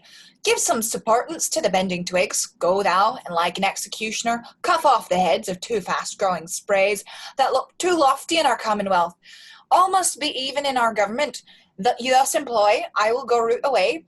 The noisome weeds, which without profit suck the soil's fertility from wholesome flowers. Why should we, in the compass of a pale, keep law and form and due proportion, showing as in a model our firm estate, when our sea-walled garden, the whole land, is full of weeds, her fairest flowers choked up, her fruit trees all unpruned, her hedges ruined, her knots disordered, and her wholesome herbs swarming with caterpillars? Hold thy peace. He that hath suffered the disordered spring hath now himself met with the fall of leaf. The weeds which his broad spreading leaves did shelter, that seemed in aiding him to hold him about, are plucked up, root and all, by Bolingbroke, the Earl of Wiltshire, Bushy, Green. What, are they dead? They are, and Bolingbroke hath seized the wasteful king. Oh, what a pity it is that he had not so trimmed and dressed his land as we this garden. We, at time of year, do wound the bark, the skin of our fruit trees, lest being over proud in sap and blood, with too much riches it confound itself. Had he done so to great and growing men, they might have lived to bear, and he to taste their fruits of duty.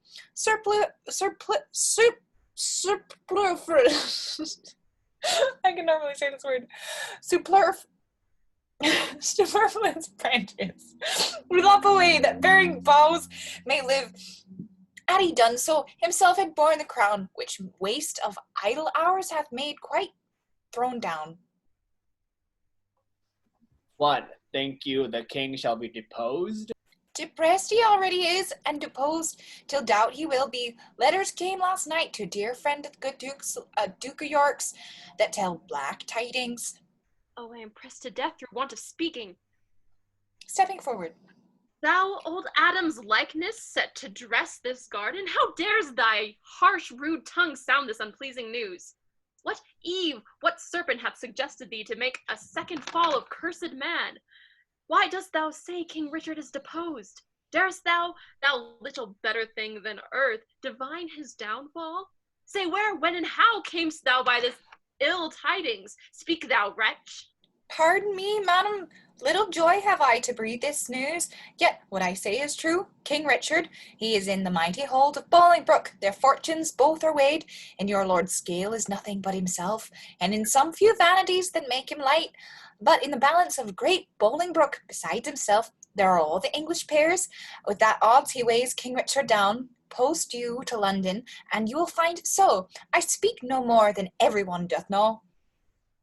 Nimble mischance that art so light of foot, doth not thy embassage belong to me? And am I last that knows it? Oh, thou thinkest to serve me last, that I may longest keep thy sorrow in my breast. Come, ladies, go, to meet at London, London's king in woe. What, was I born to this, that my sad look should grace the triumph of great Bolingbroke? Gardener, for telling me these news of woe, God, pray God, the plants thou grasp'st may never grow. She exits with ladies.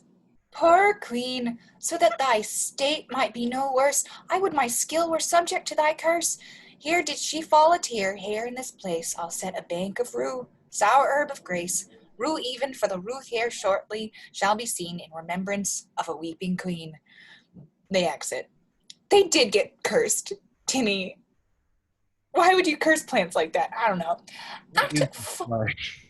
Act 4, Scene 1. Bolingbroke seeks information about the Duke of Gloucester's death. Bagot implicates Almerle, and several nobles challenge Almerle and each other. York brings word that Richard resigns the crown. Wow. When Bolingbroke begins to ascend the throne, the Bishop of Carlisle accuses him of treachery and predicts bloody civil war. Carlisle is arrested, and Bolingbroke orders Richard brought before him. Richard formally deposes himself and is taken off to the Tower. Almerle learns from the Abbot of Westminster that there is a plot against Bolingbroke. Scene 1. Enter Bolingbroke with the Lords Almerle, Northumberland, Harry Percy, Fitzwater, Surrey, the Bishop of Carlisle, the Abbot of Westminster, and the Lord, and another Lord. Herald officers to Parliament. Call forth Bagot. Enter officers with Bagot. Now, Bagot, freely speak thy mind, what thou dost know of noble Gloucester's death, who wrought it with the king, and who performed the bloody office of his timeless end. Then set before my face the Lord Almerle. Cousin, stand forth and look upon that man. Almerle steps forward. My lord Admiral, I know your daring tongue forth to ensnare what one has delivered. In that dead time when Gloucester's death was plotted, I heard you say, is not my arm of length, though reacheth from the restful English court as far as Calais to mine uncle's head. Amongst much other talk that very time I heard you say that you had rather refused the offer of an 100,000 crowns than Bolingbroke's return to England, adding withal how blessed this land would be in this your cousin's death. Princes and noble lords, what answer shall I make to this base man? Shall I so much dishonor my fair states on equal terms to give him chastisement? Either I must, or have mine honor soiled with the attainder of his slanderous lips. He throws down a gage. There is my gage, the manual seal of death that marks thee out for hell. I say thou liest, and will maintain what thou hast said is false in thy heart blood, though being all too base to stain the temper of my knightly sword. Bagot, forbear, thou shalt not take it up, excepting one. I would he were the best in all this presence that hath moved me so. If that thy valor stand on sympathy, there is my gage, Amaryl, engaged to thine. But that fair sun which shows me where thou standest, I heard thee say, and vauntingly thou spakest it, that thou wert cause of noble Gloucester's death. If thou denies it 20 times, thou liest, and I will turn thy falsehood to thy heart, where it was forged with my rapier's point. Taking up the gage, thou darest not, coward, live to see that day. Now by my soul I would it were this hour. Fitzwater, thou art damned to hell for this. Amaryl, thou liest. His honor is as true in this appeal as thou art all unjust, and that thou art so, there I throw my gage. He throws down a gage. To prove it on thee to the extremest point of mortal breathing. Seize it if thou darest. Taking up the gage. And if I do not, may my hands rot off and never brandish more revengeful steel of the glittering helmet of my foe. Someone else throwing down a gage. I task the earth to like, forsworn or merrily, and spur thee on with full as many lies, as may be hollowed in thy treacherous ear. From sun to sun, there is my honor's pawn engaged to the trial of thou dearest. Taking up the gage. Who sets me else, by heaven? I'll throw it all. I have 1,000 spirits in one breast to answer 20,000 such as you. My lord Fitzwater, I do remember well the very time Almerley and you did talk. 'Tis very true. You were in presence then, and you can witness with me this is true. As falls by heaven, as heaven itself is true. Surrey, thou liest. This honorable boy, that lie shall lie so heavy on my sword that it shall render vengeance and revenge till thou the lie giver, and that lie do lie in earth as quiet as thy father's skull. He throws down a gage. In proof whereof there is my honor's pawn, engage it to the trial if thou darest. Taking up the gage. How fondly dost thou spur a forward horse? If I dare eat or drink or breathe or live, I dare meet Surrey in the wilderness and spit upon him whilst I say he lies, and lies, and lies. There is my bond of faith to tie thee to my strong correction. He throws down a gage. As I intend to thrive in this new world, a Merle is guilty of my true appeal. Besides, I heard the banished Norfolk say that thou, a Merle, did send 2 of thy men to execute the noble Duke at Calais. Some honest Christian trusts me with a gage. A lord hands him a gage. Almerle throws it down. That Norfolk lies. Here do I throw down this, if he may be repealed to try his honor. These differences shall all rest under gage, till Norfolk be repealed. Repealed he shall be, and though mine enemy restored again to all his lands and seniorities, when he is returned against Almerle, we will enforce his trial. That honorable day shall never be seen. Many a time hath banished Norfolk fought for Jesu Christ in glorious Christian field, streaming the ensign of the Christian cross against black pagans, Turks, and Saracens.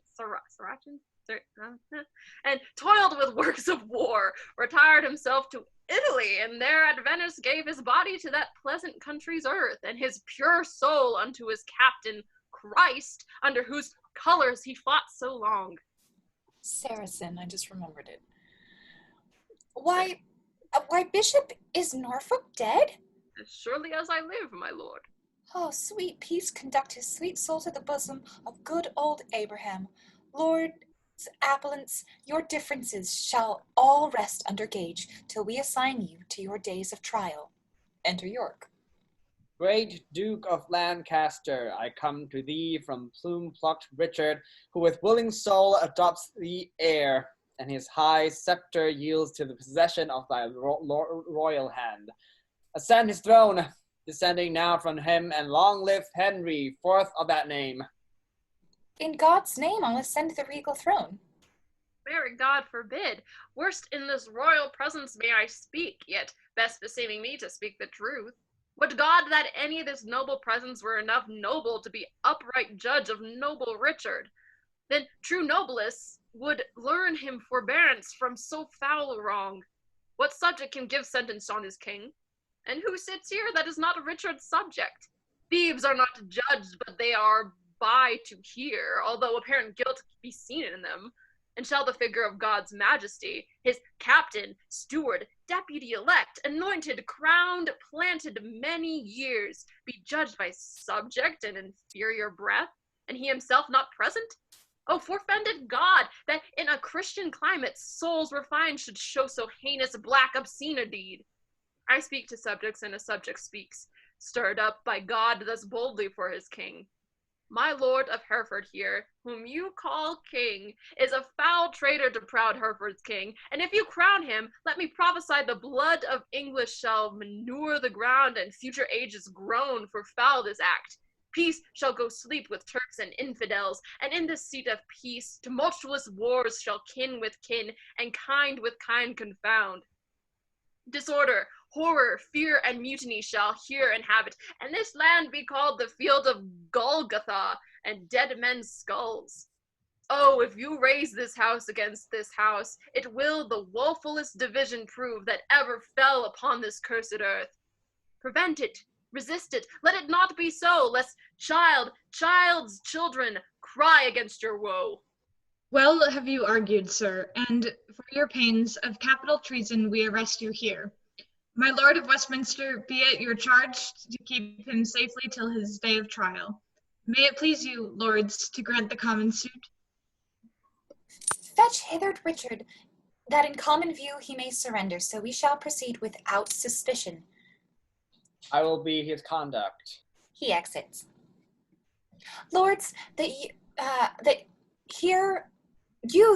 Lords, you that here are under our arrest, procure your sureties of your day of answer. Little are we beholding to your love, and little looked for at your helping hands. Enter Richard and York. Alack! Why am I sent for to a king before I have shook off the regal thoughts wherewith I reigned? I hardly yet have learned to insinuate, flatter, bow, and bend my limbs. Give sorrow leave a while to tutor me to this submission, yet I well remember the favors of these men. Were they not mine? Did they not sometime cry all hail to me? So Judas did to Christ, but he in 12 found truth in all but one.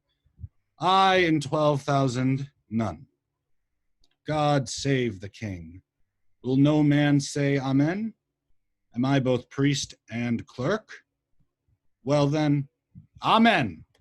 God save the king, although I be not he, and yet, amen. If heaven do think him me, to do what service am I sent for hither? To do that office of thine own goodwill, which tired majesty did make thee offer, the resignation of thy state and crown to Henry Bolingbroke. Give me the crown. Here, cousin, seize the crown. Here, cousin. On this side my hand, and on that side yours. Now is this golden crown like a deep well that owes two buckets, filling one another. the emptier ever dancing in the air, the other down, unseen and full of water. That bucket down and full of tears am I, drinking my griefs whilst you mount up on high. I thought you had been willing to resign. My crown I am. But still my griefs are mine. You may my glories and my state depose, but not my griefs. Still am I king of those. Part of your cares you give me with your crown. Your cares set up, do not pluck my cares down. My care is loss of care, by old care done. Your care is gain of care, by new care won. The cares I give I have, though given away, they tend the crown, yet still with me they stay. Are you contented to resign the crown? I. No. No, I. For I must nothing be. Now mark me. Therefore, no, no, for I resign to thee. Now mark me, how I will undo myself. I give this heavy weight from off my head, and this unwieldy scepter from my hand. The pride of kingly Swat from my the pride of kingly sway from out my heart. With mine own tears I wash away my balm. With mine own hands I give away my crown. With mine own tongue deny my sacred state. With mine own breath release all duty's rights. All pomp and majesty I do forswear. My manners, rents, revenues I forgo. My acts, decrees, and statutes I deny. God, pardon all oaths that are broke to me. God, keep all vows unbroke that swear to thee. Make me that nothing have, with nothing grieved, and thou with all pleased, thou hast all achieved. Long mayst thou live in Richard's seat to sit, and soon lie Richard at an earthly pit. God save King Harry, unkinged Richard says, and send him many years of sunshine days. What more remains? Offering Richard a paper. No more, but that you read these accusations and these grievous crimes committed by your person and your followers against the state and profit of this land, that by confessing them, the souls of men may deem that you are worthily deposed. Must I do so?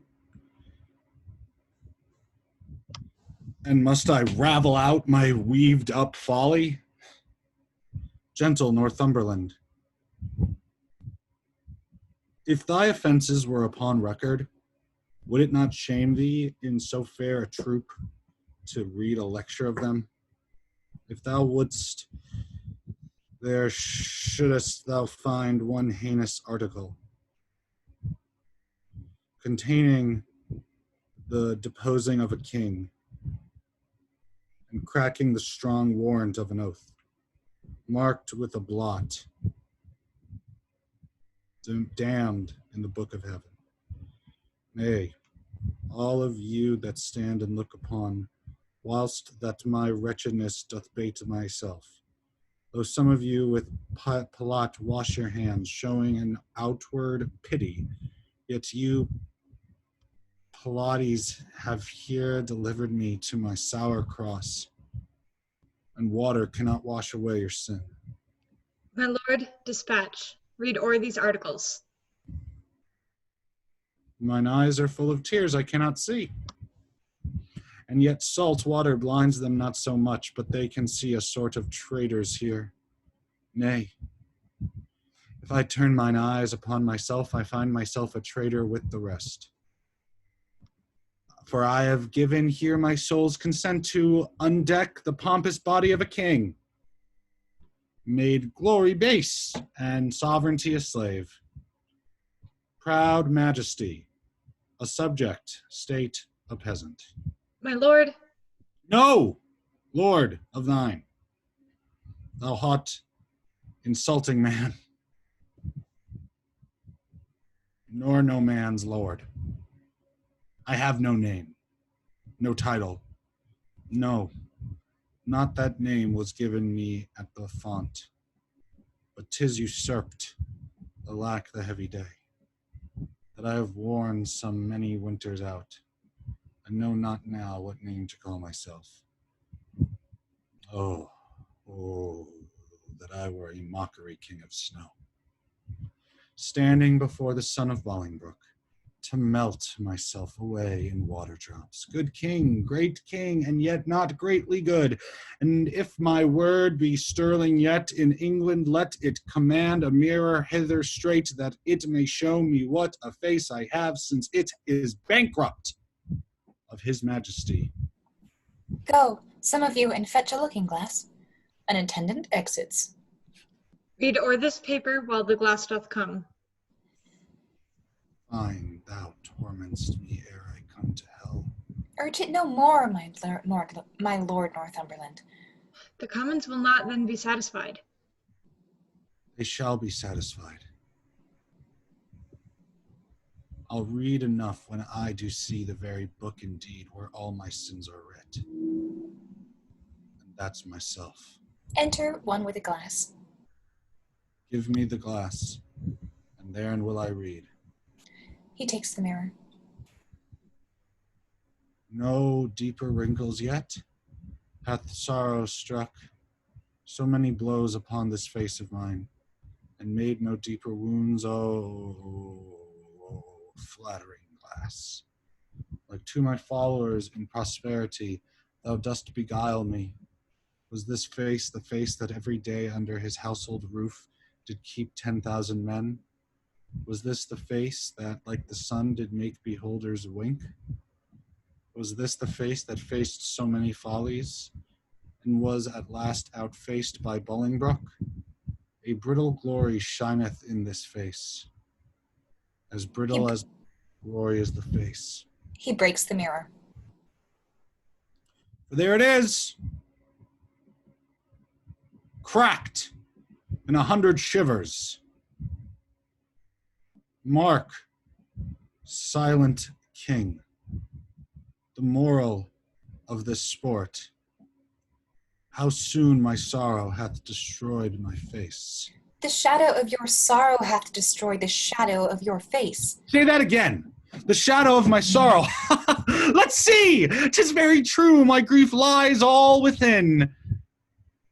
And these external manners of laments are merely shadows to the unseen grief that swells with silence in the tortured soul. There lies the substance.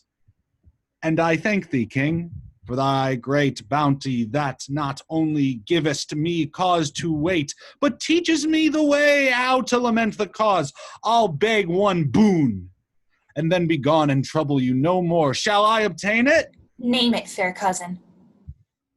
Fair cousin, I am greater than a king, for when I was a king, my flatterers were then but subjects. Being now a subject, I have a king here to my flatterer.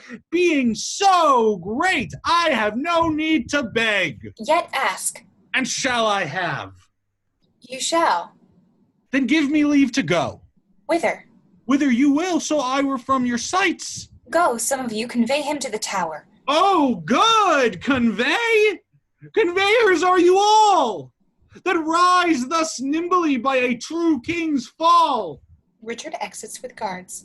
On Wednesday next, we solemnly set down our coronation. Lords, prepare yourselves. They exit. The Abbot of Westminster, the Archbishop of Carlisle, and Almirall remain. A woeful pageant have we here beheld. Woes to come, the children yet unborn shall feel this day as sharp as them as thorn. You holy clergymen, there is no plot to rid the realm of this pernicious blot? My lord, before I freely speak my mind herein, you shall not only take the sacrament to bury mine intents, but also to effect whatever I shall happen to devise. I see your brows are full of discontent, your hearts full of sorrow, and your eyes of tears. Come home with me to supper. I'll lay a plot shall show us all a merry day. They exit. Act 5, Scene 1. Richard and his queen say their farewells. She to be sent to France, he to Pomfret Castle. Scene 1. Enter the queen with her attendants. This way the king will come. This is the way to Julius Caesar's ill-erected tower, to whose flint bosom my condemned lord is doomed a prisoner by proud Bolingbroke. Here let us rest, if this rebellious earth have any resting for her true king's queen. Enter Richard and guard. But soft, but see, or rather do not see, my fair rose wither. Yet look up, behold, that you in pity may dissolve to dew, and wash him fresh again with true love tears. And thou, the model where old Troy did stand, thou map of honor, thou King Richard's tomb, and not King Richard, thou most beauteous in, why should hard-favored grief be lodged in thee, when triumph is become an alehouse guest? Join not with grief, fair woman. Do not so, to make my end too sudden. Learn, good soul, to think our former state a happy dream, for which, awaked, the truth of what we are shows us but this. I am sworn brother, sweet, to grim necessity, and he and I will keep a league till death. Hie thee to France, and cloister thee in some religious house. Our holy lives must win a new world's crown, which our profane hours here have thrown down. What, is my Richard both in shape and mind transformed and weakened? Hath Bolingbroke deposed thine intellect?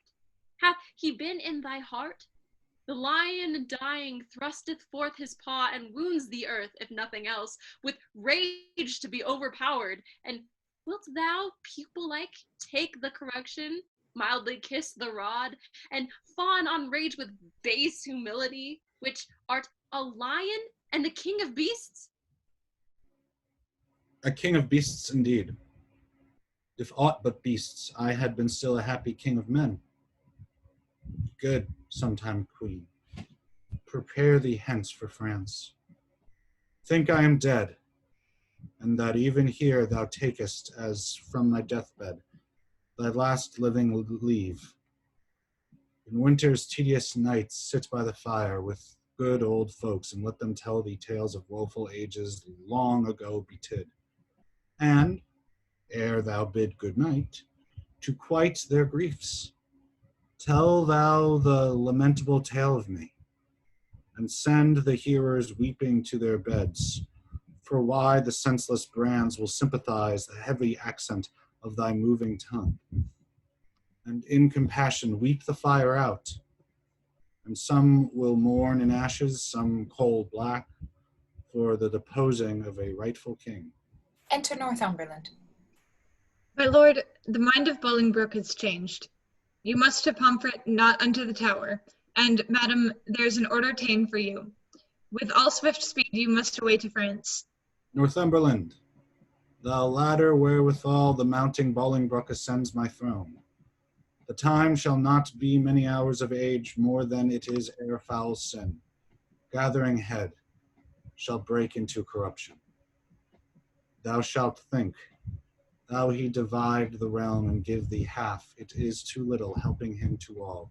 He shall think that thou, which knowest the way to plant unrightful kings, wilt know again, being ne'er so little urged another way, to pluck him headlong from the usurped throne.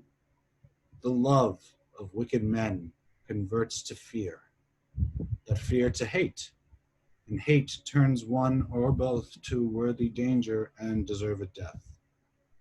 My guilt be on my head, and there an end. Take leave and part, for you must part forthwith. Doubly divorced. Bad men, you violate a twofold marriage twixt my crown and me, and then betwixt me and my married wife.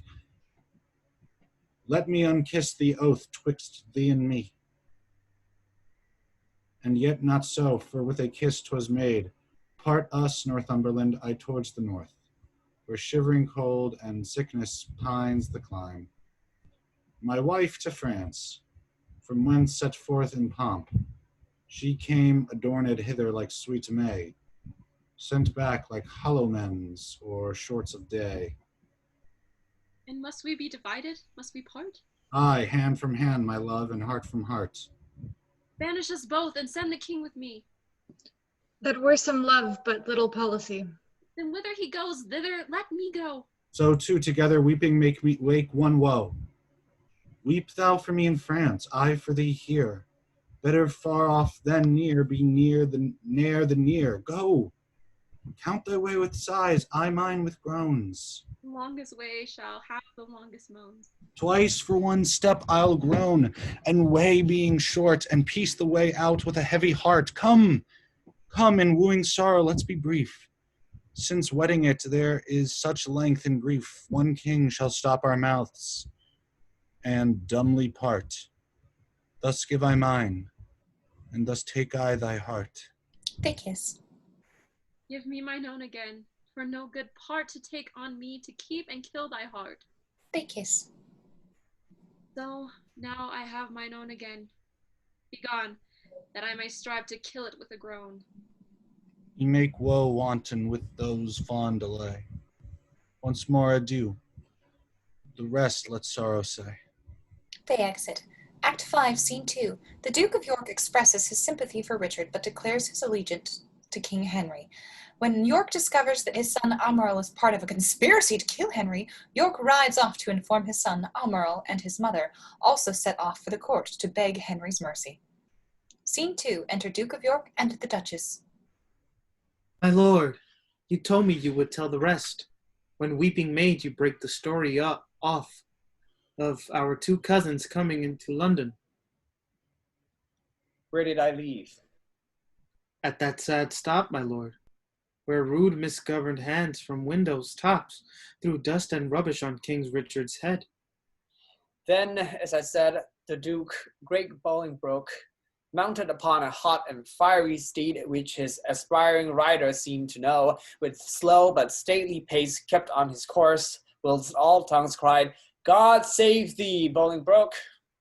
You would have thought the very windows spake, so many greedy looks of young and old through casements darted their desiring eyes upon his visage, and that all the walls with painted imagery had said at once, Jesus preserve thee, welcome, Bolingbroke, whilst he from the one side to the other turning, bareheaded, lower than his proud steed's neck, bespake them thus, I thank you, countryman, and thus still doing, thus he passed along. Alack, poor Richard, where rode he the whilst? As in a theatre, the eyes of men, after a well-graced actor leaves the stage, are idly bent on him that enters next, thinking his prattle to be tedious, even so, or with much more contempt, men's eyes did scowl on gentle Richard. No man cried, God save him. No joyful tongue gave him his welcome home, but dust was thrown upon his sacred head, which with such gentle sorrow he shook off, his face still combating with tears and smiles, the badges of his grief and patience that had not God for some strong purpose steeled the hearts of men, they must perforce have melted, and barbarism itself have pitied him. But heaven hath a hand in these events, to whose high will we bound our calm contents. To Bolingbroke are we sworn subjects now, with state and honor I for I allow.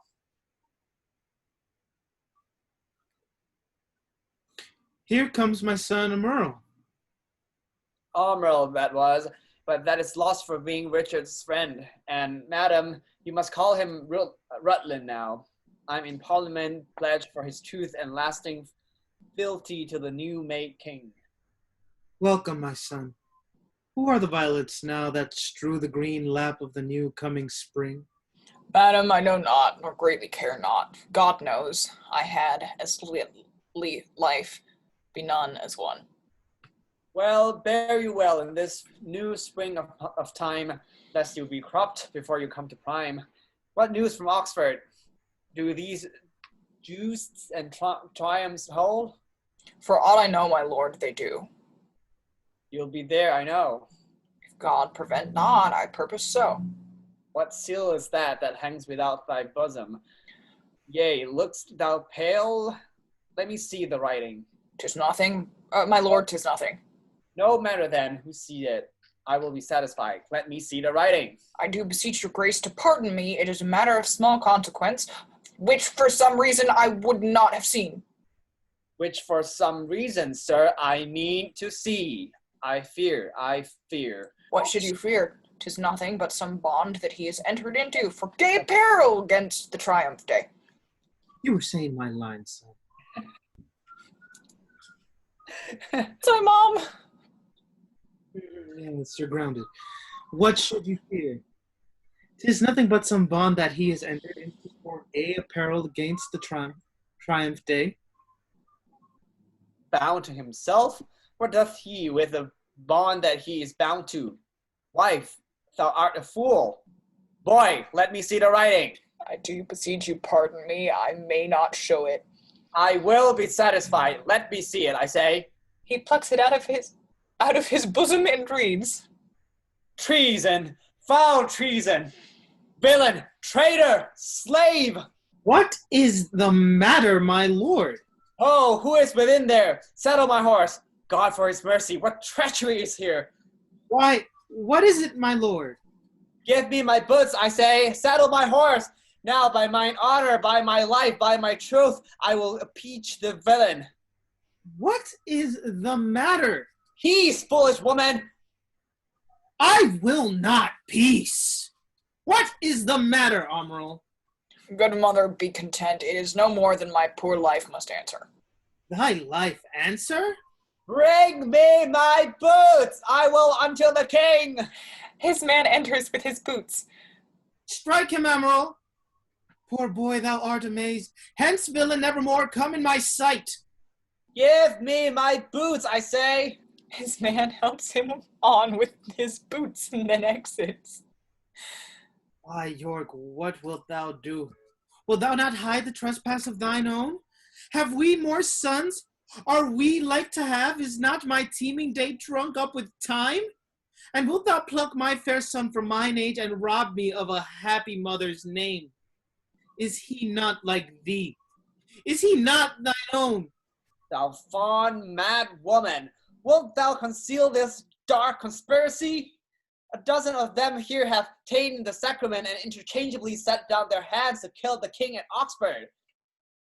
He shall be none. We'll keep him here, then what is that to him? Away, fond woman. Were he 20 times my son, I would impeach him. Hadst thou groaned for him as I have done, thou wouldst be more pitiful. But now I know thy mind. Thou dost suspect that I have been disloyal to thy bed, and that he is a bastard, not thy son. Sweet York, sweet husband, be not of that mind. He is as like thee as a man may be. Not like to me or many of my kin, and yet I love him. Make way, unruly woman. He exits. After Amral. Mount thee upon his horse, spur post and get before him to the king, and beg thy pardon ere he do accuse thee. I'll not be long behind, though I be old, I doubt not but to ride as fast as York. And never will I rise up from the ground till Bolingbroke have pardoned thee. Away, be gone! They exit. Act 5, Scene 3. Almerle reaches King Henry and begs a pardon for an unnamed offense. The Duke of York arrives and reveals the plot at Oxford and Almerle's part in it. The Duchess arrives and the three kneel to Henry, York begging for Almerle's death and the Duchess and Almerle begging for the king's mercy. The king pardons Almerle and sends out forces to capture the other conspirators. Scene 3. Enter King with his nobles. Can no man tell me of my unthrifty son? 'Tis full 3 months since I did last see him. If any plague hang over us, 'tis he. I would to God, my lords, he might be found in quiet London mongst the taverns there. For some, they say, he daily doth frequent, and with unrestrained loose companions, even such, they say, as stand in narrow lanes and beat our watch and rob our passengers, while he, young wanton and effeminate boy, takes on the point of honor to support so dissolute a crew.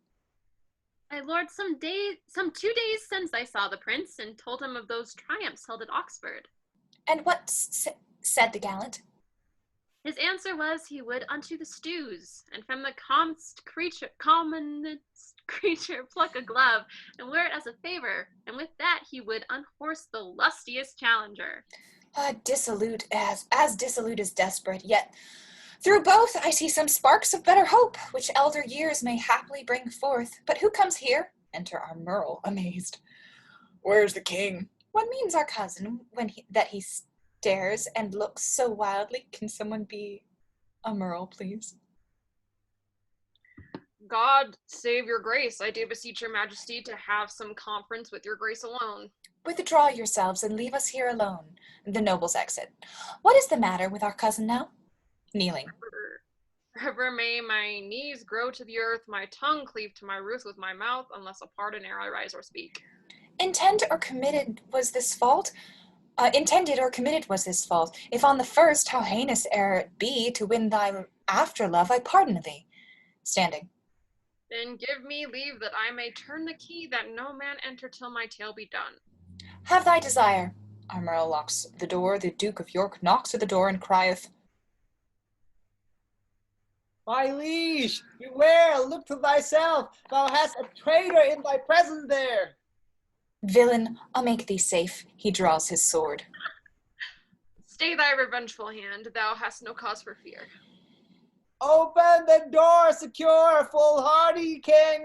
Shall I for love speak treason to thy face? Open the door, I will break it open. The King Henry unlocks the door. Enter York. What is the matter, uncle? Speak, recover breath. Tell us how near is danger, that we may arm us to encounter it. Giving King Henry a paper.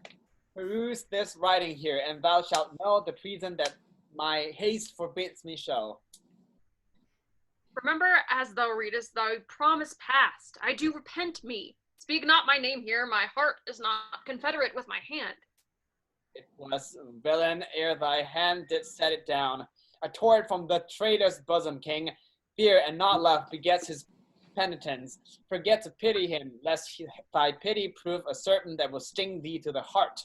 Oh, heinous, strong and bold conspiracy. Oh, loyal father of a treacherous son, thou sheer immaculate and silver fountain, from whence this stream through muddy passages hath held his current and defiled himself.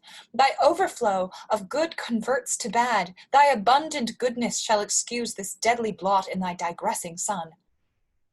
So shall my virtue be his vice's fault, that he shall spend mine honor with his shame, as thriftless sons their scraping father's gold. Mine honor lives when his dishonor dies, or my shamed life in his dishonor lies. Thou kill'st me in his life. Giving him breath, the traitor lives, the true man's put to death.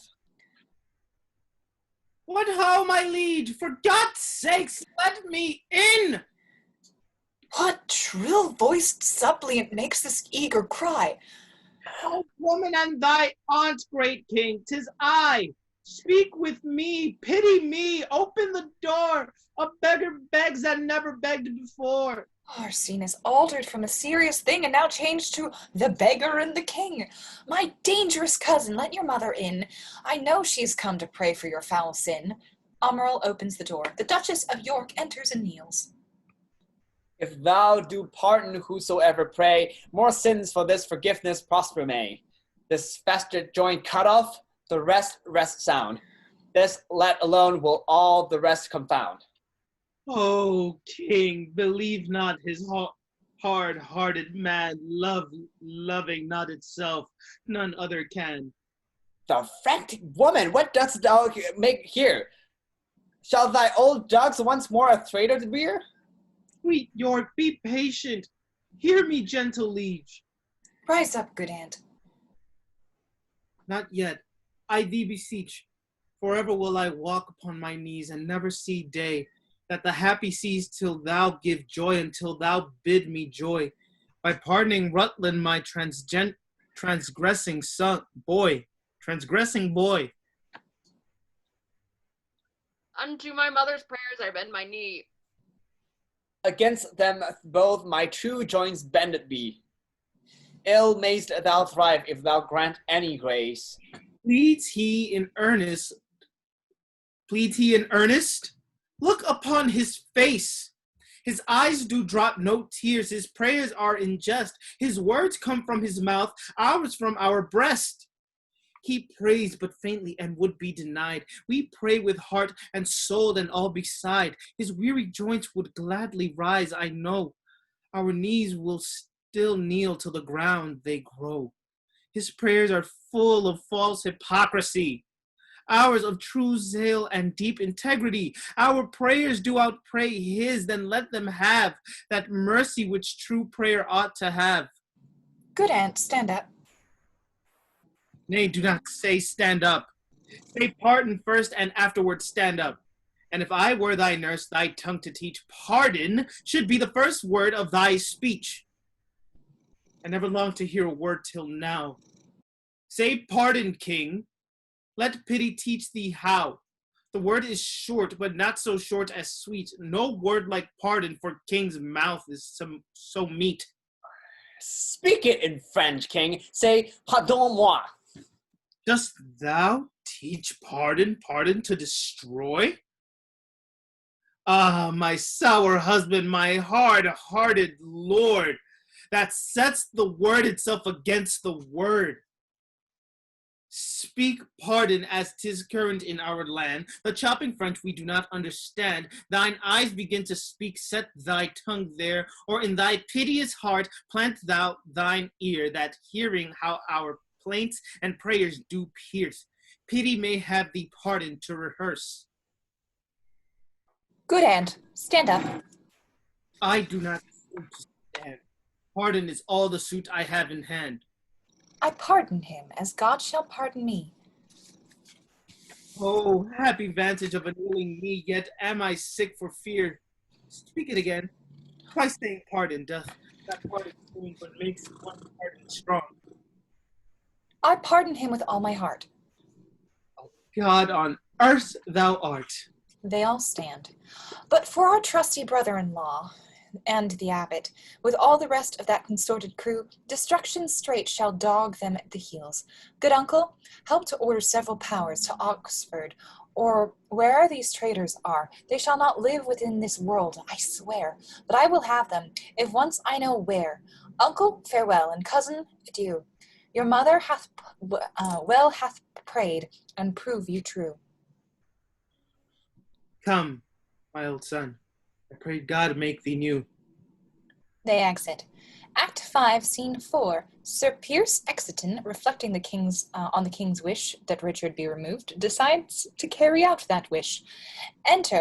Scene 4. Enter Sir Pierce Exiton and servants. Didst thou not mark the king, what words he spake? Have I no friend will rid me of deserving fear? Was it not so? These were his very words. Have I no friend, quoth he? He spake it twice and urged it twice together, did he not? He did. And speaking it, he wishfully looked on me, and as who would say, I would thou wert the man that would divorce this terror from my heart, meaning the king at Pomfret. Come, let's go. I am the king's friend and will rid his foe. They exit. Act 5, Scene 5. Richard, imprisoned at Pontefract Castle, is visited by a former groom of his stable, and then by the prison keeper. Exiton and his mentor enter with weapons. Richard kills several of the men before Exiton kills him. Scene 5. Enter Richard, alone. I have been studying how I may compare the prison where I live unto the world. And because the world is populous, and here is not a creature but myself, I cannot do it. Yet I'll hammer it out. My brain I'll prove the female to my soul the father, and these two beget a generation of still breeding thoughts. And these same thoughts people this little world.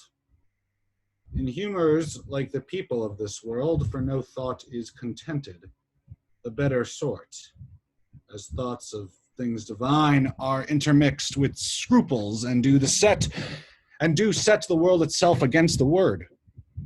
Do set the word itself against the word. As thus come little ones, and then again it is as hard to come as for a camel to thread the postern of a small needle's eye.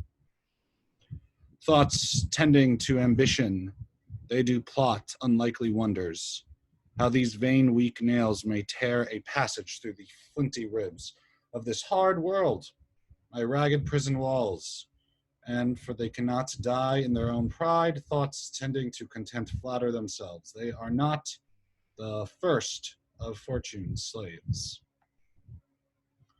nor shall not be the last, like silly beggars who, sitting in the stocks, refuge their shame,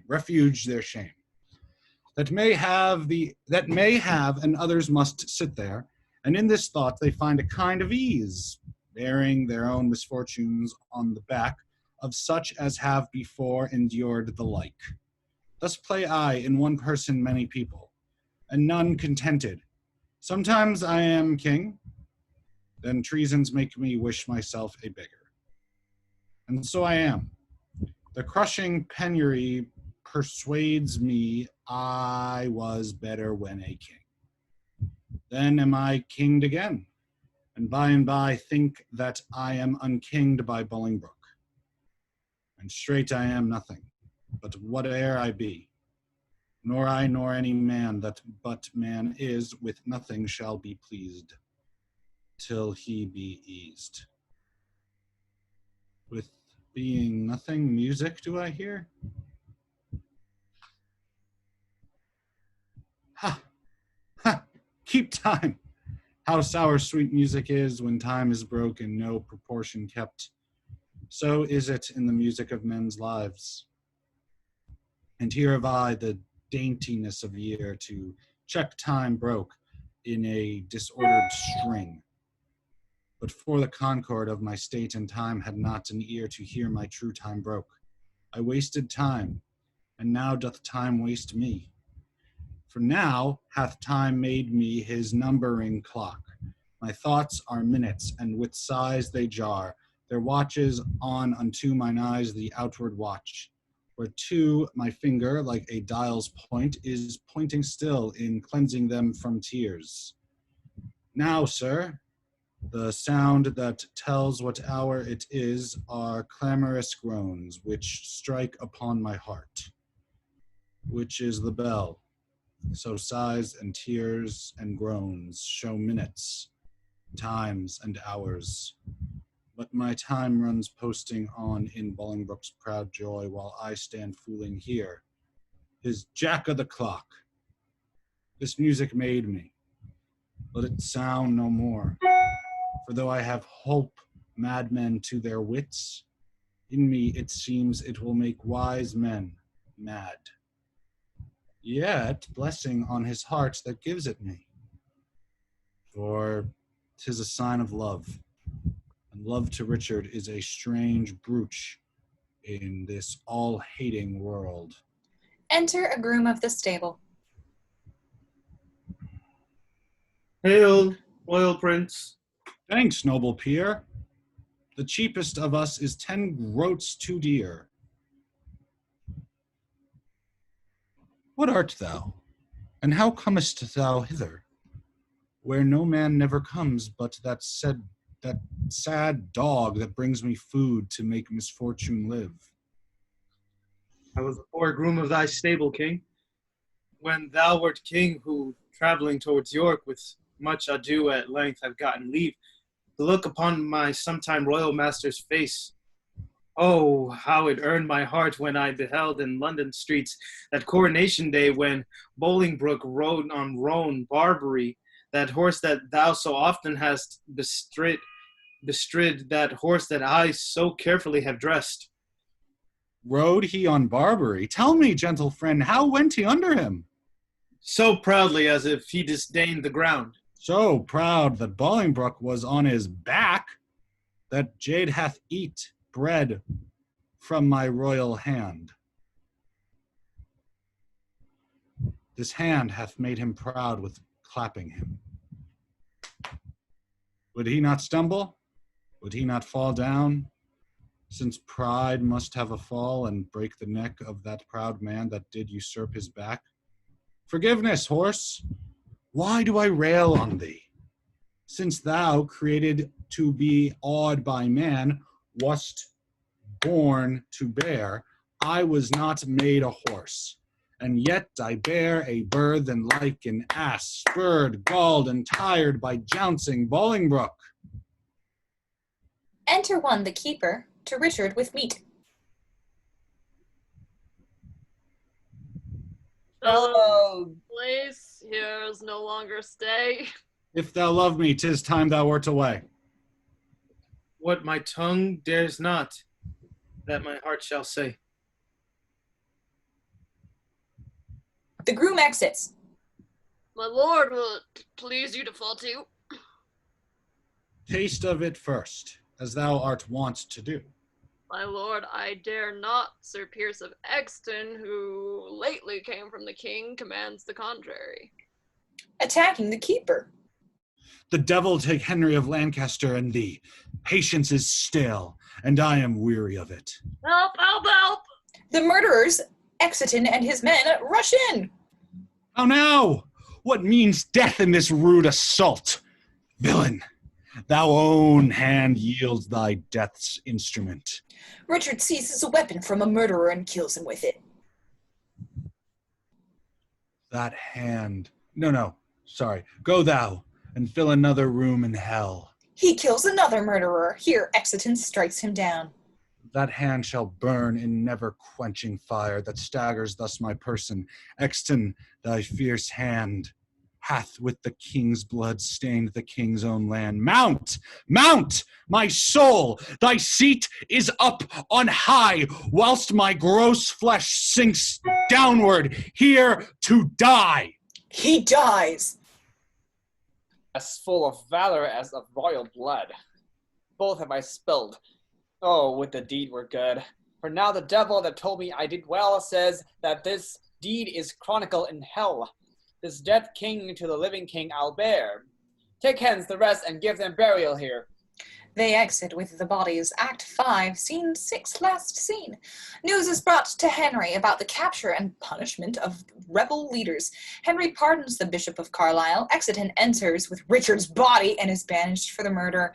Henry vows to launch a crusade to the Holy Land to wash off his own guilt. Scene 6, enter King Henry with the Duke of York. Kind Uncle York, the latest news we hear is that the rebels have consumed with fire our town of Ciceter in Gloucestershire, but whether they be ta'en or slain we hear not. Enter Northumberland. Welcome, my lord. What is the news? First, to thy sacred state wish I all happiness. The next news is, I have to London sent the heads of Oxford, Salisbury, Blunt, and Kent. The manner of their taking may appear at large discoursed in this paper here. He gives King Henry a paper. We thank thee, gentle Percy, for thy pains, and to thy worth will add right worthy gains. Enter Lord Fitzwater. My lord, I have from Oxford sent to London the heads of Brockus and Sir Bennet Seeley, two of the dangerous consorted traitors that sought at Oxford thy dire overthrow. Thy pains, Fitzwater, shall not be forgot. Right noble is thy merit, I well wot.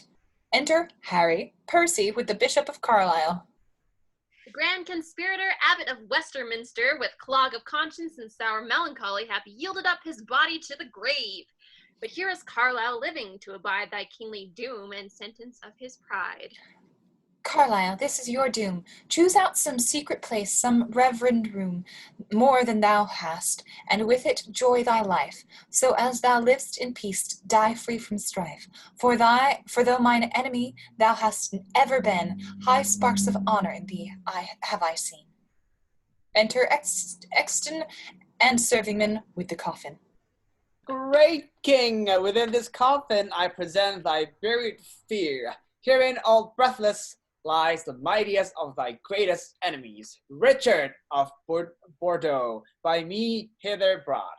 Exiton, I think thee not, for thou hast wrought a deed of slander with thy fatal hand upon my head and all this famous land. From your own mouth, my lord, did I this deed. They love not poison that do poison need, nor do I thee. Though I did wish him dead, I hate the murderer, love him murdered. The guilt of conscience take thou for thy labor, but neither my good word nor princely favor. With Cain go wander through the shades of night, and never show thy head by day nor light. Exit and exits. Lords, I protest my soul is full of woe, that blood should sprinkle me to make me grow. Come mourn with me for what I do lament, and put on sullen black incontinent. I'll make a voyage to the Holy Land, to wash this blood off from my guilty hand. Servingmen lifted the coffin to carry it. March sadly after, grace my mornings here, in weeping after this untimely bier. They exit following the coffin.